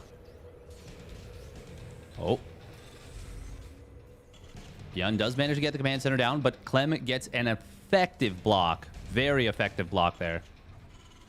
Only single gas. Are we going to see another 3 racks? I think we will. It's Marine Reactor. Oh no, we're going to see a 3rd CC, aren't we? He would have built the 2nd barracks by now. Surely.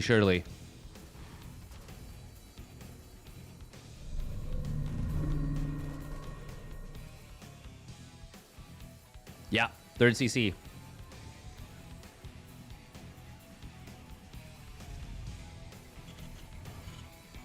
Now, almost certainly going to be 3rd CC 3 racks. Clem is going to get aggressive with his first Adept. Of course, oh, we built a Zealot. This is really scary right now for ByuN. Needs to start another Marine. He didn't start his 5th Marine right away. That is actually really, really rough. There's no bunker. Adept shades forward. Zealot does get a swipe just before it dies. It was a half swipe, though. Only does half damage to this one Marine, which is actually potentially a big difference here. Potentially a big deal. Ooh, Adept trying to get targeted down. Not able to get killed. Oh, good micro with this Adept. ByuN. Oh, he does kill that Adept. Stalker, though, raking in the kills. 4 kills. However, now the bunker is going to complete. And ByuN will save the SCV. It pops into the bunker. Puts the finishing touches with the drill and jumps in before being obliterated. You can half shot? Yes, you can. Because the Zealot does 2 swipes. If it dies as the attack animation is starting, it won't complete the animation, which means it only gets 1 of the swipes. Same thing with a Reaper. You can... So what a lot of people don't know about Reaper micro is you have to time when you pull the Reaper back correctly. Or when you stutter step correctly. Because if you don't, the Reaper will not shoot its second pistol. It will not fire its second shot. Same thing with Queens, actually.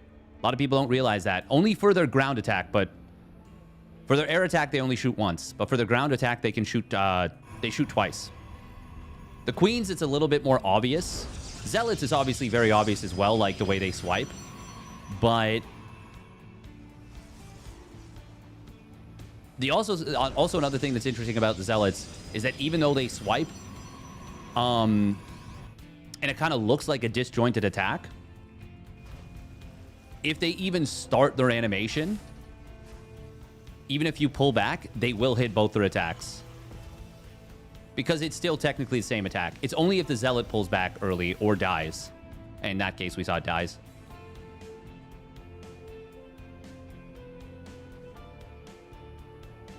Are there any other units that have a split attack that can be canceled?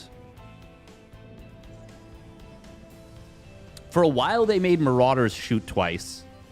That was one of the weirder changes of StarCraft 2, which was, honestly, in my opinion, kind of dumb. This is going to be a strong push from ByuN with a very strong economy.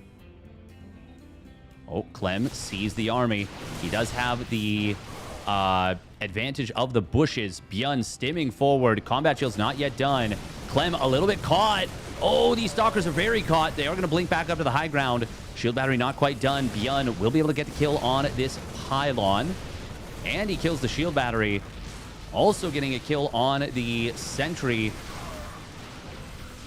ByuN going to stim forward and go chasing for this army. The energy is already drained on this battery.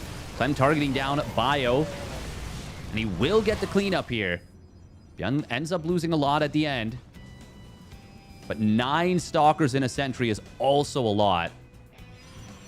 Clem, though, saved every probe from this third. Nice target fire on both ends. Yeah. Not often we see the stalker target fire kind of dominating the fight like that.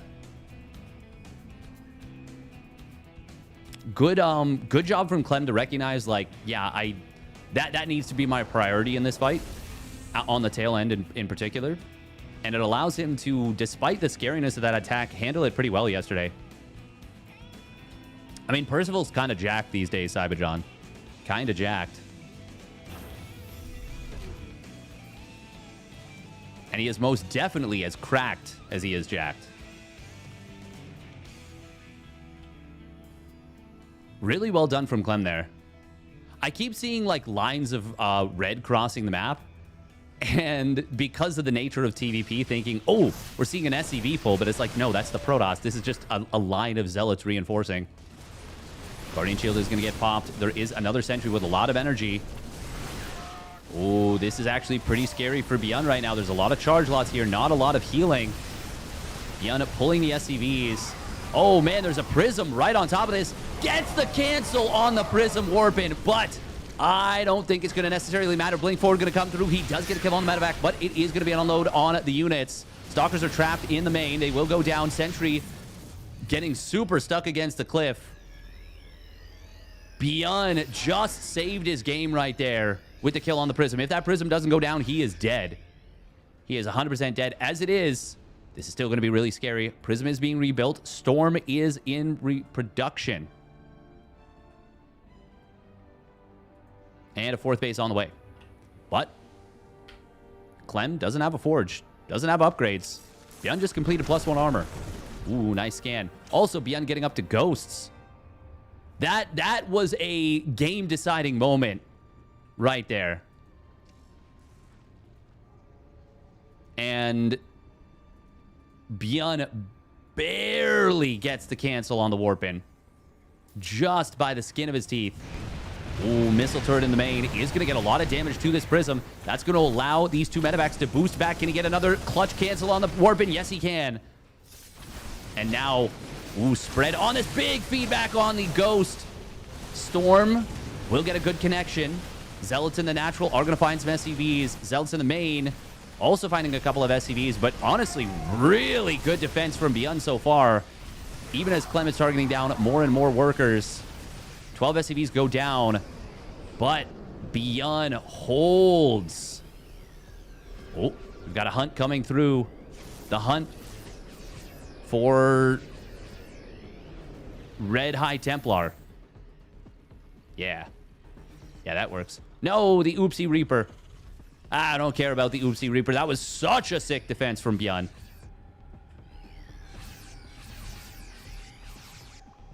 Good job from Clem. He was ready with feedbacks if that Ghost did drop out.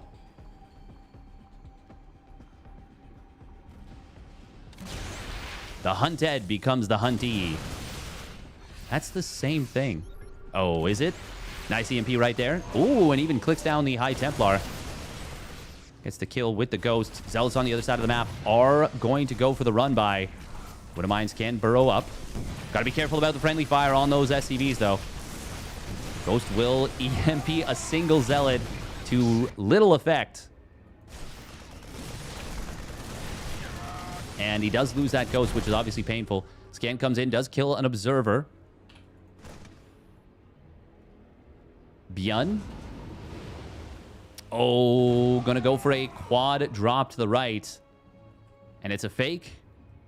But he recommits, and it's scouted again. I return to serve. I return to serve. As you do. +2 armor starting up. The oopsie. Oops, no attack. Oops, all ghosts. Oops, all bio.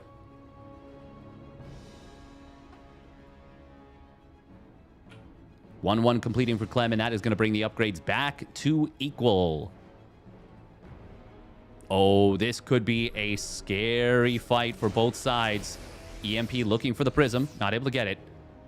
ByuN was looking for a flank. This spotter probe, so good.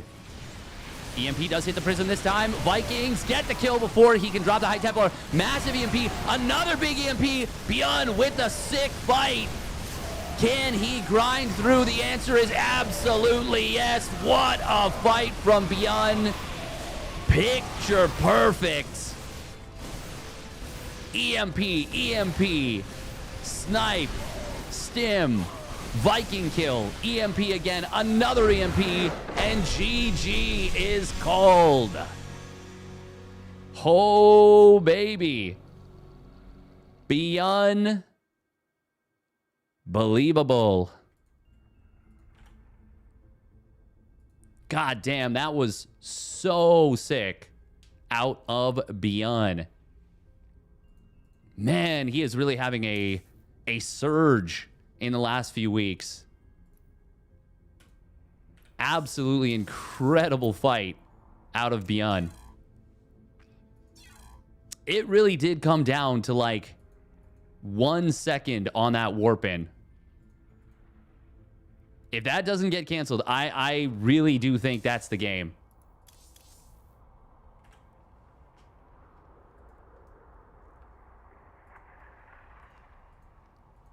And now it is going to be a TVZ Finals. TVZ Finals. Best Protoss in the world, huh? Well, I think now most everyone would say it's herO. I think most everyone would say it's herO. But if we look at the RSL, everybody has off days. I still think it's herO.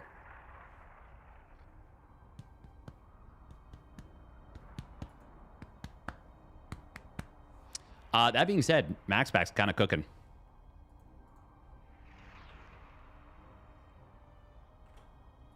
Wow, wow, wow, wow. All right, we are going to run 2.5 minutes of ads, and we're going to get into the grand finals between ByuN and Shin. I would not have predicted a ByuN Shin grand finals under... Yeah, no, I would not have called it ByuN Shin grand finals. No way. No way, no how.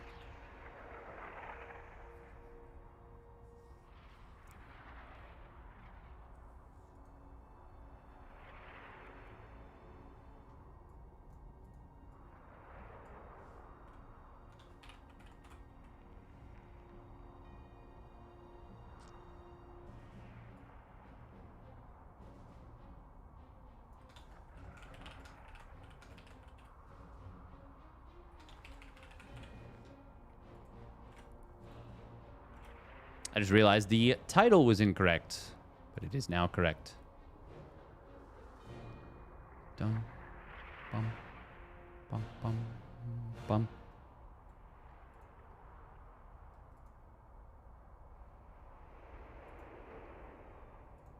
What a treat. Yeah. We found the Zergs. They were hiding in this unsuspecting Chinese tournament.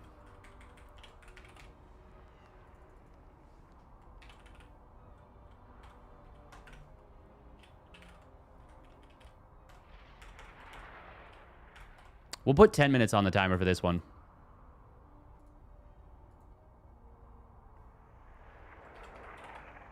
Actually, yeah, I got to stretch my legs. We're going to run to the lavatory. And we'll be right back.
Okay, we back.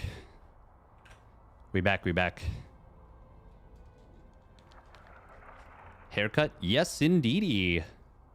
Yes, indeedy. Welcome, Shu. Welcome, Shu. And oatmeal is delicious. Ialimo. By the way, if you are enjoying, when did the haircut happen? Yesterday. Literally just yesterday.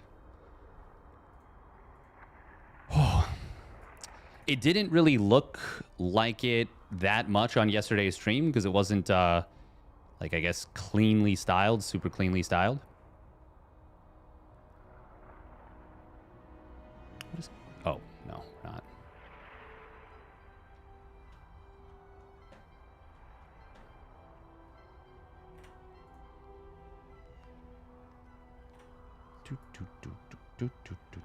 Also 80% asleep for last night's stream. Me too. Me too. Heh.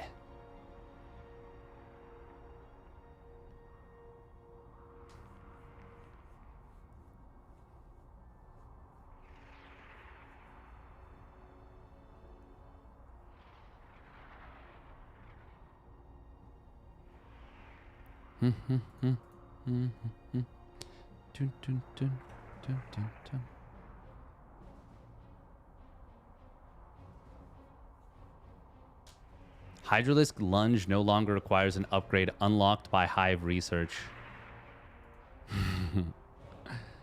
Oh, that's funny. StarCraft 2 balance update. Hurdy-durdy-dur. Hurdy-durdy-dur. April Fools. Honestly, could you imagine if Blizzard actually did a balance update? Like a fake balance update?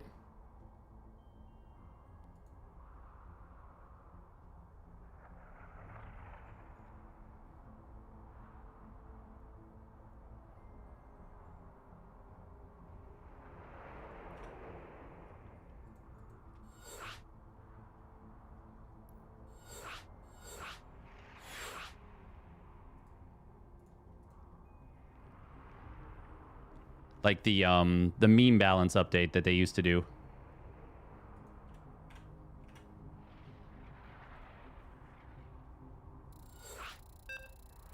Wah, la la la la. Ho ho ho ho.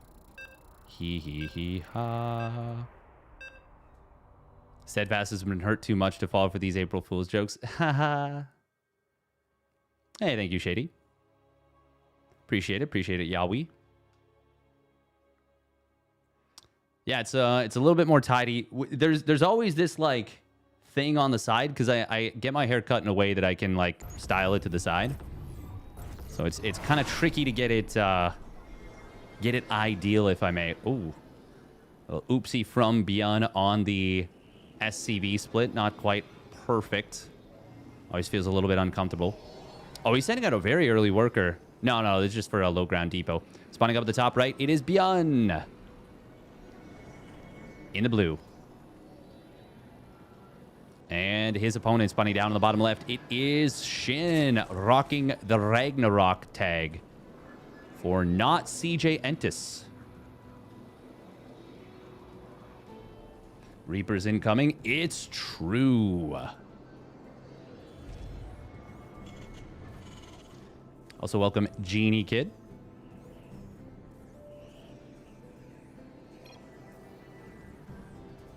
Oh, what this? What this? I think April Fools might already be over in Korea.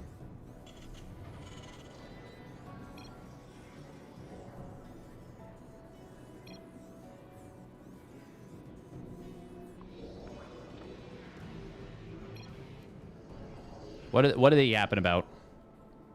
Yeah, he would never. It's been over for 2 hours here. Ah.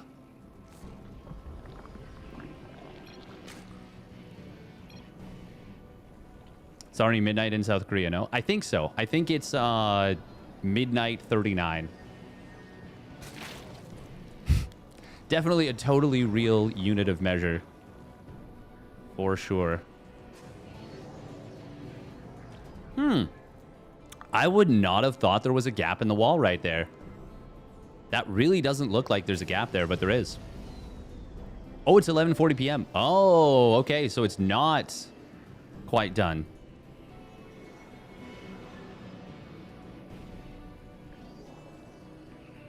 Now, the most epic troll would be Blizzard Korea releasing StarCraft 3 at like 12:01 April 2nd Korea time, and it's actually a real game. But everyone thinks it's fake for the entirety of the day in the West. And the Koreans all start playing right away. No, everyone else is like, this is a virus, man. And they're like, nah, we're not going to play this. The Koreans get like a day advantage, and then they just never, you know, a day advantage in practice, and they just never fall behind. Korean dominance assured, StarCraft 3. Unstoppable. We're going to be seeing, a Ling Bane all in coming in from Shin. He has done this against the Reaper play many a time. And against how ByuN has played this so far today, the 3CC, the 4 Reapers, this has strong potential. Also, the fact that Shin just dropped a creep tumor and got sniped is actually really good for Shin. This is a fast Ling speed, by the way. This is about 8 seconds faster than normal. And you can see ByuN was not expecting it. One Reaper is going to fall, second one as well. He is doing some really nice kiting. But this will get fully cleaned up here. This is a small enough number of Lings to seem like it's nothing. But it is not nothing. It is an all-in. And I think ByuN is about to die. He's double engineering baying. Okay. Well, we'll see y'all in game 2. Can you imagine if I just F10 end right now? I just left the game. I would never. I actually just got like a cringe feeling. I was like, oh God.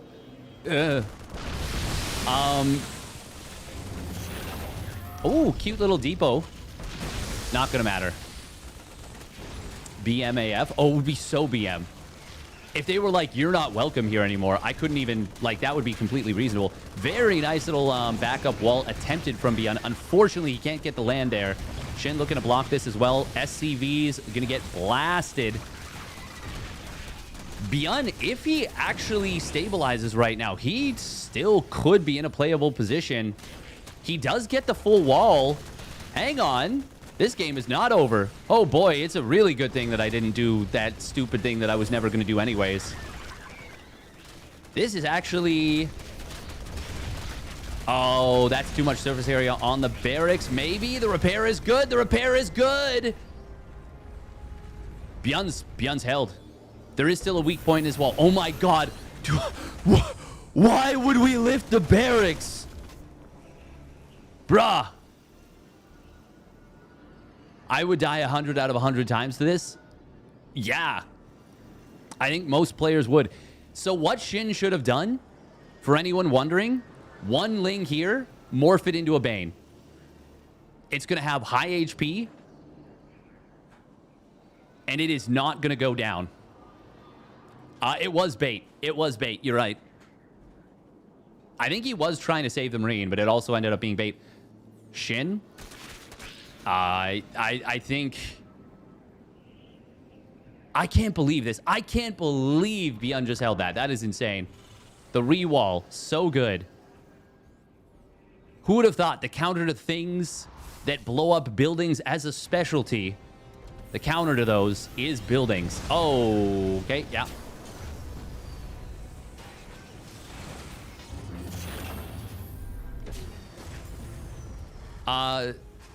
This is a little awkward for ByuN, but he can kill this NG Bay, and it's fine. Hellions will move it out onto the map. Lings, oh, they're going to get cooked. But Hellions got to be a little bit careful. Why? Oh, okay. A little bit of a misclick, misplay. Still, this is really, really good for ByuN. Shin, though. Shin is going for a big old Roachling Bane follow-up. ByuN does have Stim. Combat Shields is on the way. There's no siege tanks. He's getting a tech lab. Ravager's morphing in. No siege tank started up just yet. Combat Shields is not going to complete. 1-1 will. At least +1 weapons will. +1 armor getting very close as well, which is going to be really good against the Lings. Unfortunately, the Marine somehow ends up on the wrong side of this wall. Corrosive Biles are going to be able to deny the combat shields. It's about 10, 12 seconds away from completing. Stim is available. Shin's going to win anyways. Great follow-through from Shin. Is he? Is he going to win? SCV's pulled. Actually, nice job from ByuN to get close enough to Shin that the Lings couldn't get surface area initially. Unfortunately, there was just way too much Zerg, and Shin ultimately does win the game anyways with the Roach Ravager Ling Bane. Ooh,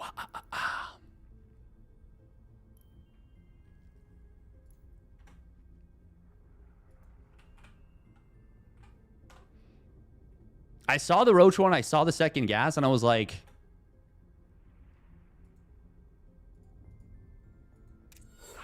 my brain just didn't really register it.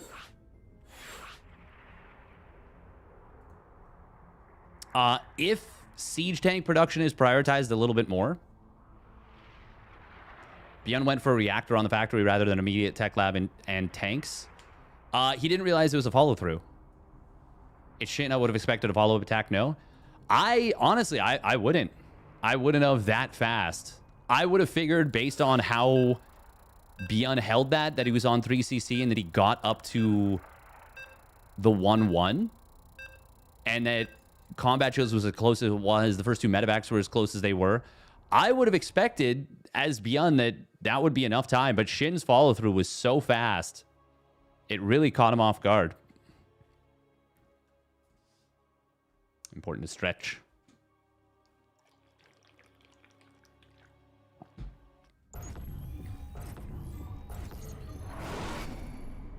No wonder Shin made it to the finals today. The sharpness of that follow-up was really good. All right, here we go. Spawning down the middle. It is the Shopify Rebellion's ByuN. In the blue. And his opponent spawning up at the top right. Winning with a strategic victory. No doubt about it. It is Shin. And it is really cool to see him doing particularly well on Ragnarok. Because I always knew this guy as Ragnarok, you know? He was always Ragnarok to me. And it is cool to see him surging forward. It's going to be a pool first here. This is...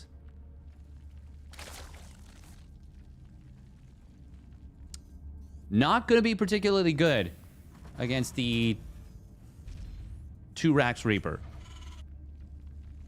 It's very good if your opponent proxy 2 Racks, proxy 3 Racks. Even then, you do still need to know, but it is good. I do wonder if there's an aggressive game plan paired with this.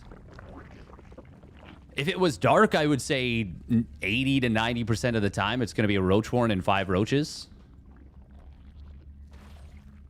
But I don't think we're going to be seeing that.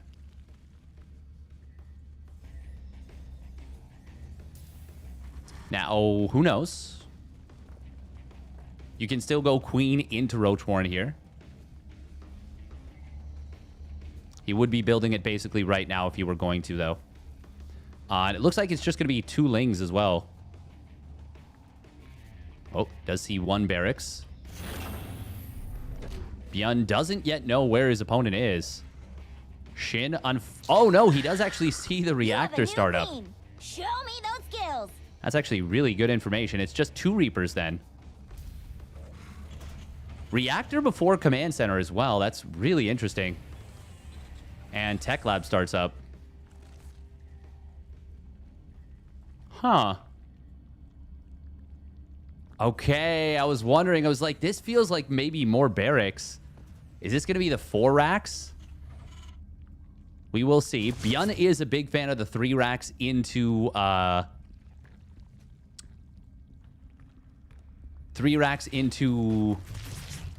very fast... 2 base push, factory and medevacs. And on a map like Mothership, where there's a lot of up and down cliffs, It can be a really good way to play. Ooh, Reapers. Ah, he's able to get a drone right there. Nice job. Very nice job. Ling speed will still complete at only about 5 minutes, or 5 seconds later than normal. Why does it say Ragnarok? He changed his name back for the Wardy Team League. Ooh, second gas and a Roach Warren coming in. Okay. Shin could turn this into aggression very quickly. Hang on. Oh, ByuN. Oh, wow. Shin just mind gamed the living crap out of him.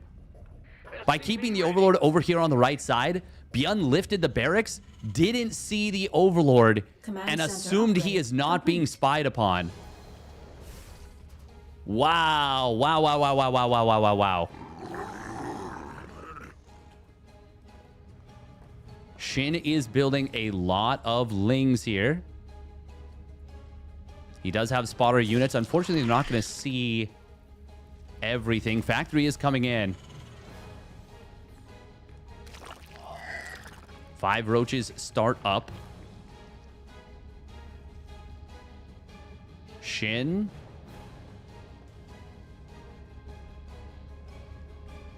Oh, he's going to intercept some reinforcements here. This is going to be very funky. Good positioning from ByuN. Shin is able to find those 4 Marines, which is actually really big. And with roaches at home, if he comes back, he can hammer and anvil this really, really hard. Oh, Lings are going to sit at the top of the ramp. Reapers do show up, but he can wall this. He can block this. ByuN cuts his way through, though. Good job from ByuN. He needed to get through that quickly. Does he realize how many Ravagers are morphing here? I don't think so. Finally, this Overlord is going to actually get killed. Siege tank starts up, but it is very, very late. There's no medevacs on the way. ByuN is saving a lot of scans.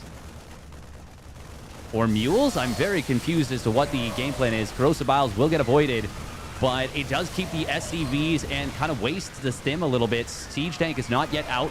The Lings are getting cooked, though. It was a good decision to pull the boys the way he did, but this is a lot of losses for ByuN. Oh, the tank should not be going that far forward, I don't think. Oh, it actually kind of blocks some of these units a little bit. Corrosive Biles kind of awkward there for Shin, but one of them does connect on 2 SCVs. Shin is droning now. It's late droning. Ooh, he doesn't get a hit on the siege tank with all 3 Ravagers Biles, which means that the repair is good. Shin going to try and buy the tank again, but unfortunately he doesn't have enough to kill it, as it has been repaired and will now survive another Bile again if Shin were to go for it. ByuN gets the hold. If that 3rd Ravager gets the Bile, he maybe survives with all 3 Ravagers, and then he can continue to bully the wall for a little bit longer. ByuN had another tank on the way, so it was never going to be the end of the game.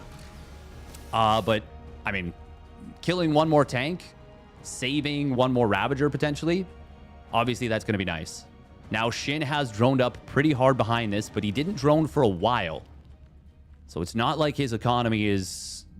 It's not like he had a huge income advantage. It's mostly from the lost mining time. And in fact, as we can see right now, ByuN is actually mining more with the mules.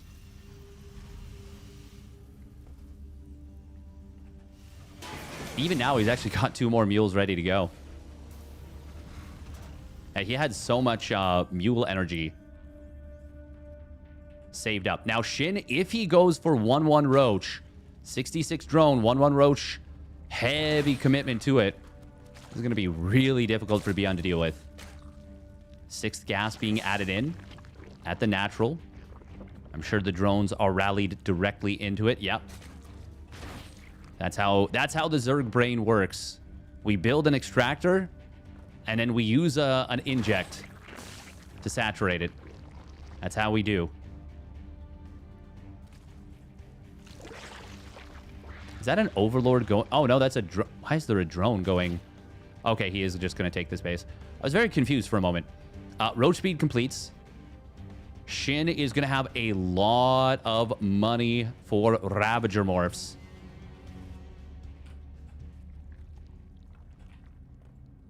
ByuN just now starting up the +1 weapons, or +2 weapons, I should say. And about to get up to his 4th and 5th barracks.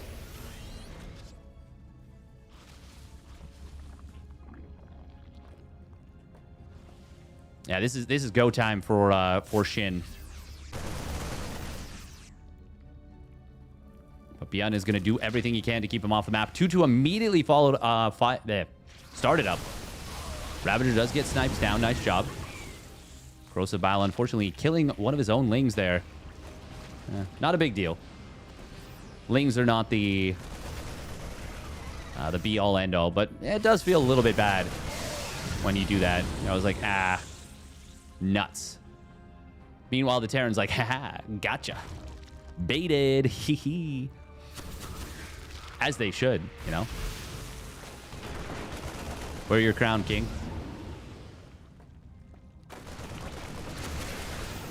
Corrosive Biles. Oh! Wow, that really looked like he was going to hit his own Spore with those.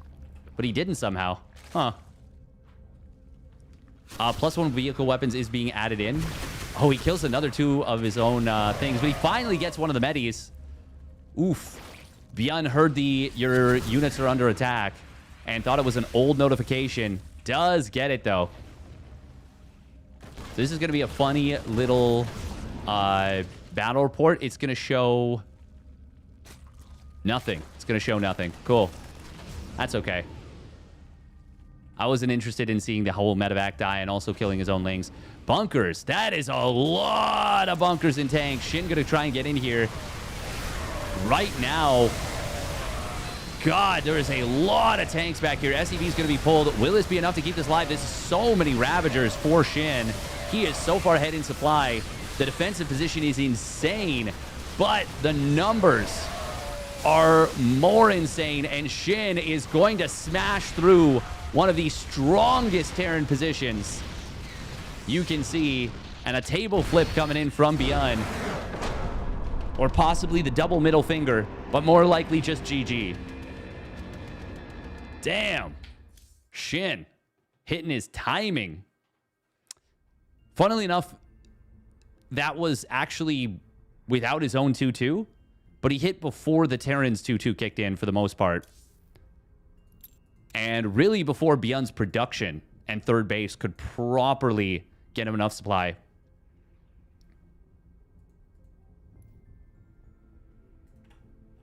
Damn, Shin is on some next level today. Oh. Join game. Okay. It's going to be Ruby Rockle for the next one. Oh. Wait, I tried to just add TKL. Did I? I didn't. Okay. What's the option under join game or invite to game? I don't know. Either way, well done. Outsource the table smashing. Sheesh. Sheesh. Yeah, what a game. Out of Shin. He is really on point today.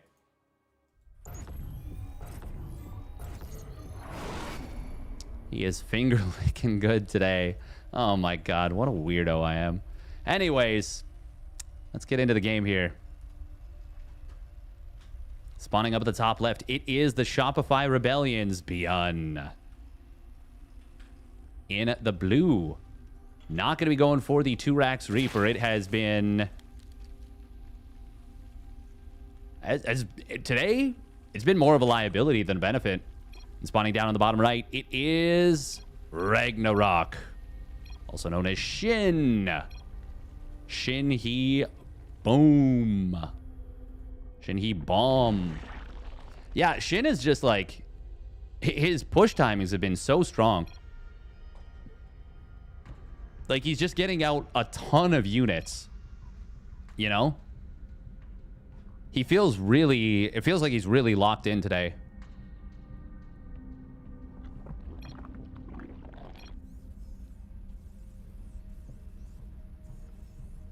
No doubt, the yapping is something along the lines of GG, well played.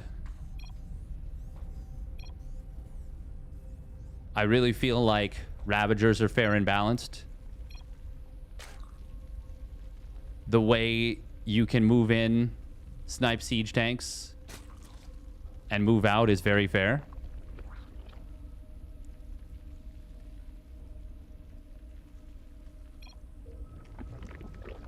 Shin saying, no, I think they might be a little too strong.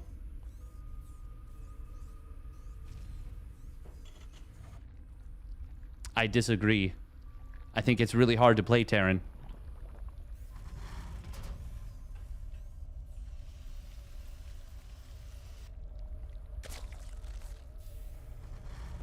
Also, your muscles are super nice. ByuN saying, I like your hair. No, we're not going there. We're not going there. We're not going there. We're not going there. Me immediately starts going there.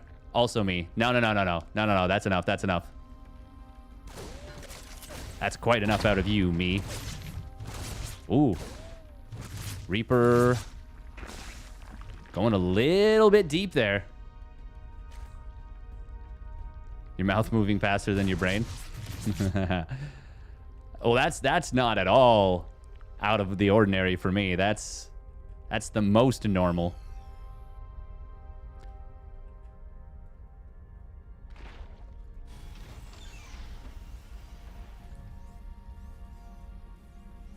Brain unable to keep up with the absolute silliness.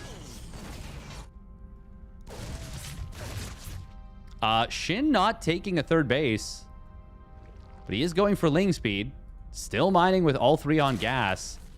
What is the game plan here? Oh, Reaper goes down, not able to get a scout. If I'm ByuN, I'm assuming roaches, because Shin goes roaches all the time, but this feels very much like a quick spire.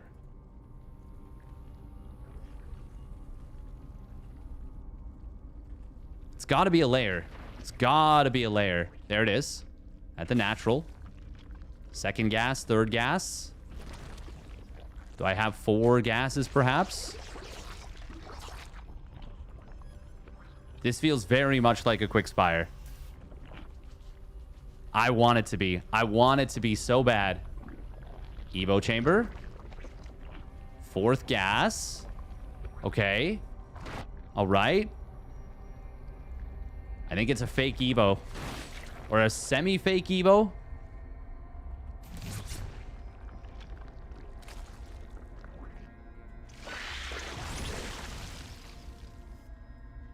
Oh, quite a few Lings being built here. But that's like the first set of Lings. Wait, did he really not build any Lings before this? No, I don't think he did. It's going to be Banshee into Raven. Which is kind of funky. Hydras. Okay. Okay, okay, okay, okay, okay. Yeah. We're okay. Neat. Neat.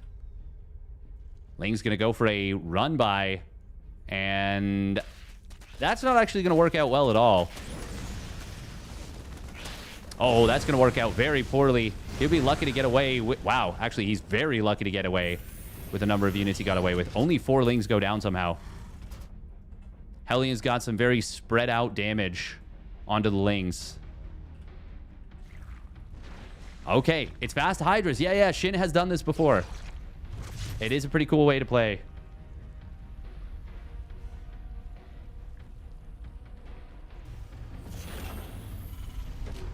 Four more barracks in production, going from 1 to 5. I remember watching Future do this with some of his setups and being like, oh, neat.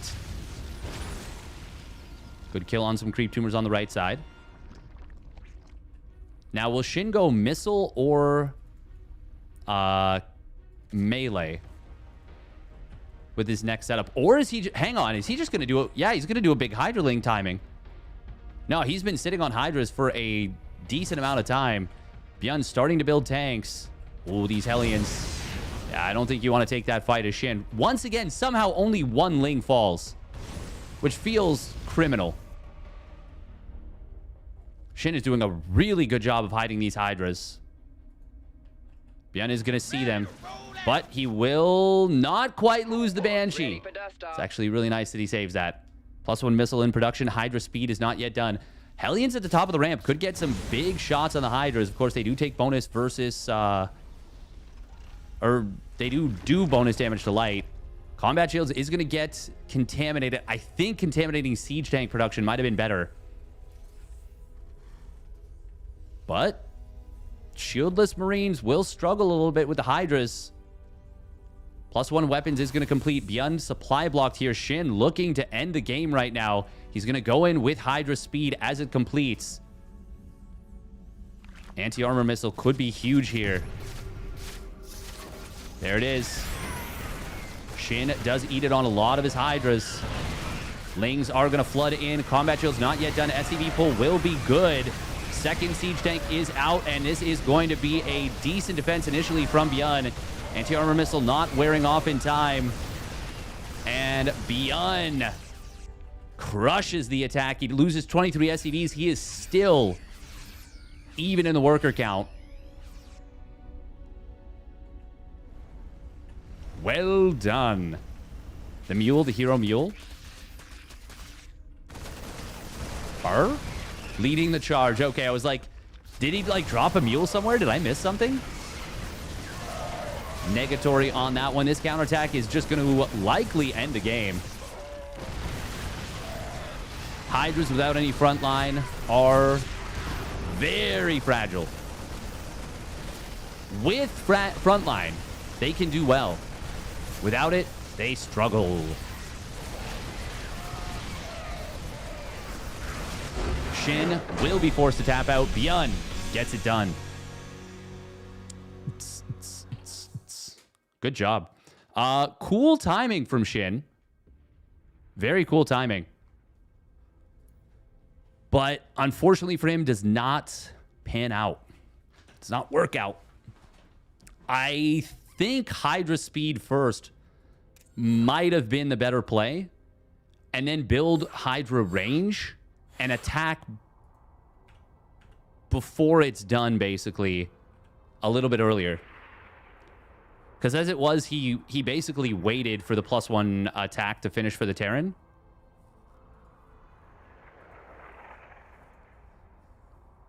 But hindsight is 20/20.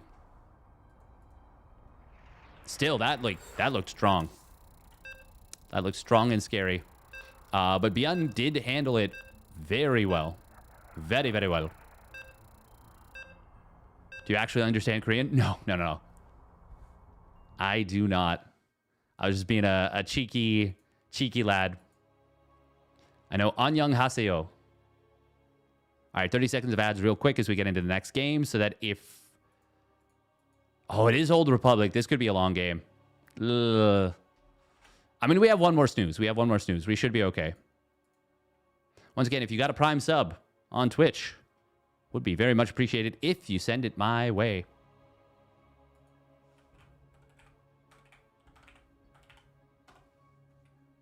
My way, or the highway.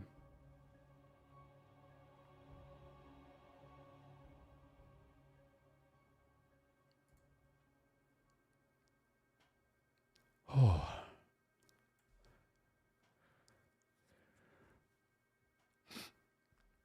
Oh, no, we're good. I was thinking, did one of the players... Did somebody crash? The answer is no. All right, spawning up at the top right for the Shopify Rebellion, it's ByuN with an excellent defense. And his opponent spawning down in the bottom left. It is Shin in the red with a nice attack, cool attack, but not an attack that worked.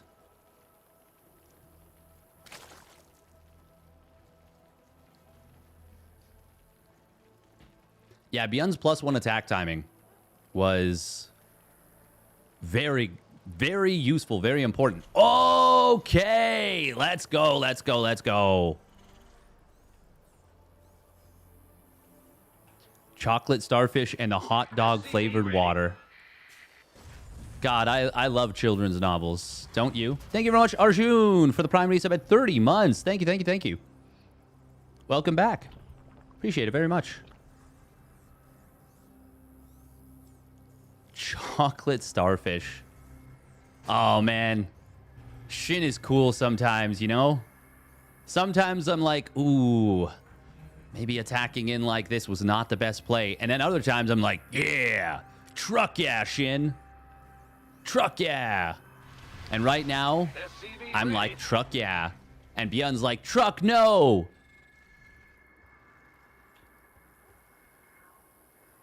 We'll go for the reactor. It is going to be pool hatch, or hatch pool hatch. You watch on YouTube these days, but always happy to hit my man up with a Prime Marino 07. Thank you very much. Once again, it helps a lot. It helps a ton. Oh, okay. That's... Oh, good job from ByuN right there. Checking to see if spines start up. He will still build a bunker, though. Because... Well, you kind of need to. I think... He was... Oh, we are going to see one spine start up. That's kind of funky. Shin will, for the first time, see... that it's reactor first, I think. Think he should know it's reactor first. Two spines are still going to go start up. And ByuN may end up underestimating this a little bit because he saw no spines initially. It is going to be a creep tumor dropped in the middle. Shin will see... Actually, he still hasn't seen the third CC yet. Or sorry, second CC. Nor will he see the second and third barracks. Marine's going to take some damage. This is still gasless from Shin. And he is building drones at home.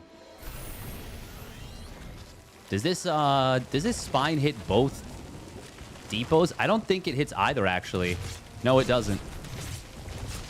Oh, does this outrange the bunker? Oh, this might hit out... Yeah. This might outrange the bunker and the depots. Ooh, we can hit the bunker. Somehow Shin still hasn't seen the command center, by the way. Hitting the reactor would be amazing if he could do it with his spine. ByuN needs to pull more than just one SCV, by the way. This is the softest contain, but is actually so difficult and annoying to deal with.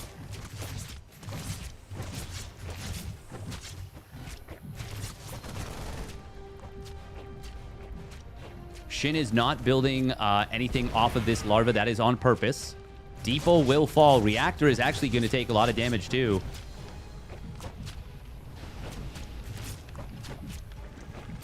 Queen drops another creep tumor. Oh, Marine's going to go for the break in a moment. Bunker is being repaired. He can't salvage it at the moment. There we go. Now we're going to see a kill on this spine. Second one. Oh, he actually does kill this, and he gets a Marine kill. Scan comes in, not able to get all of the tumors. Ooh, if he doesn't know this tumor's dropped, he doesn't. Ah, that's so painful for ByuN.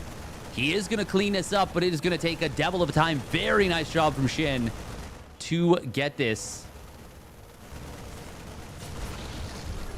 There's a second scan, but that means he is not going to be able to kill this tumor right away. And tumor completed. Armed and ready.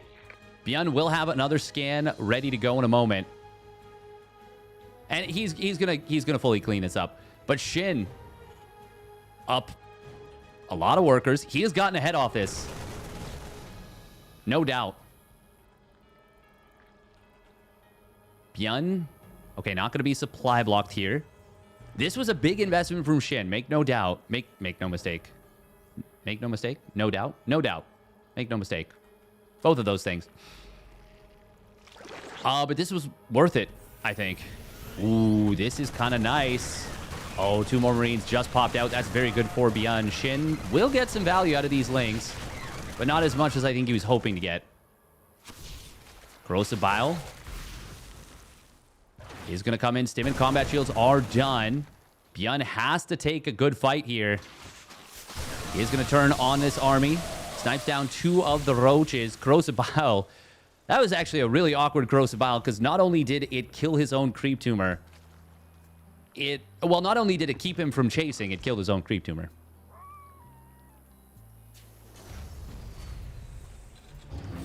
ByuN? Not in as bad of a position as he could be.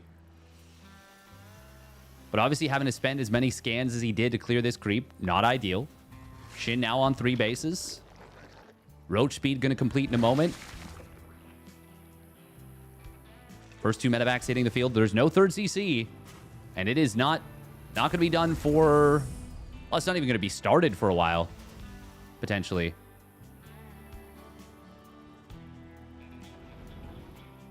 ByuN just now on... Okay, well, it started now. Changeling did see some of this army. Now he gets a scout on the third CC timing. No engineering bays done. Marines are going to be able to chase down this Overseer. But it lets him know the timing of the first 2 medevacs. It lets him know that the Marines are not moving out yet.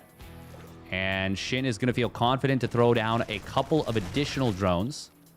Ooh, this Marine is going to go creep tumor sniping. Oh, gets the tumor just before it dies. Very nice.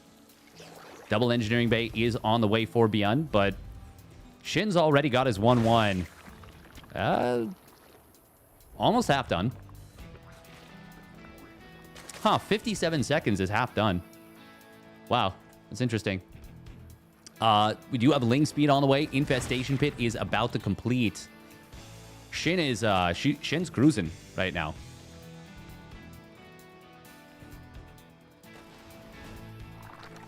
He is cooking with gas.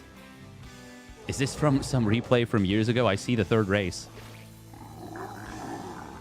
It is actually, this is live. This is live, Shu. I don't know if you're memeing, but this is live. 2nd factory in production. 4th and 5th barracks.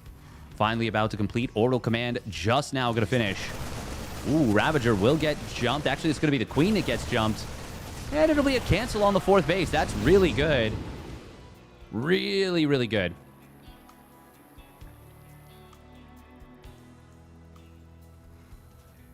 So, okay, Shin can go for a semi-committed play to try and deny the 3rd base, I feel.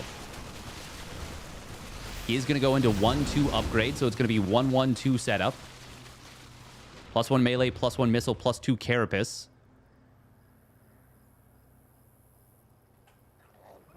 Heard something about replay? No. This is live. This is live. It'll almost always have replay in the title if I'm casting replays. Armory is relatively well timed from ByuN. Actually, very well and almost perfectly timed. Yeah, it's within like 2 seconds of perfect, which is very good considering how this game has gone for him so far.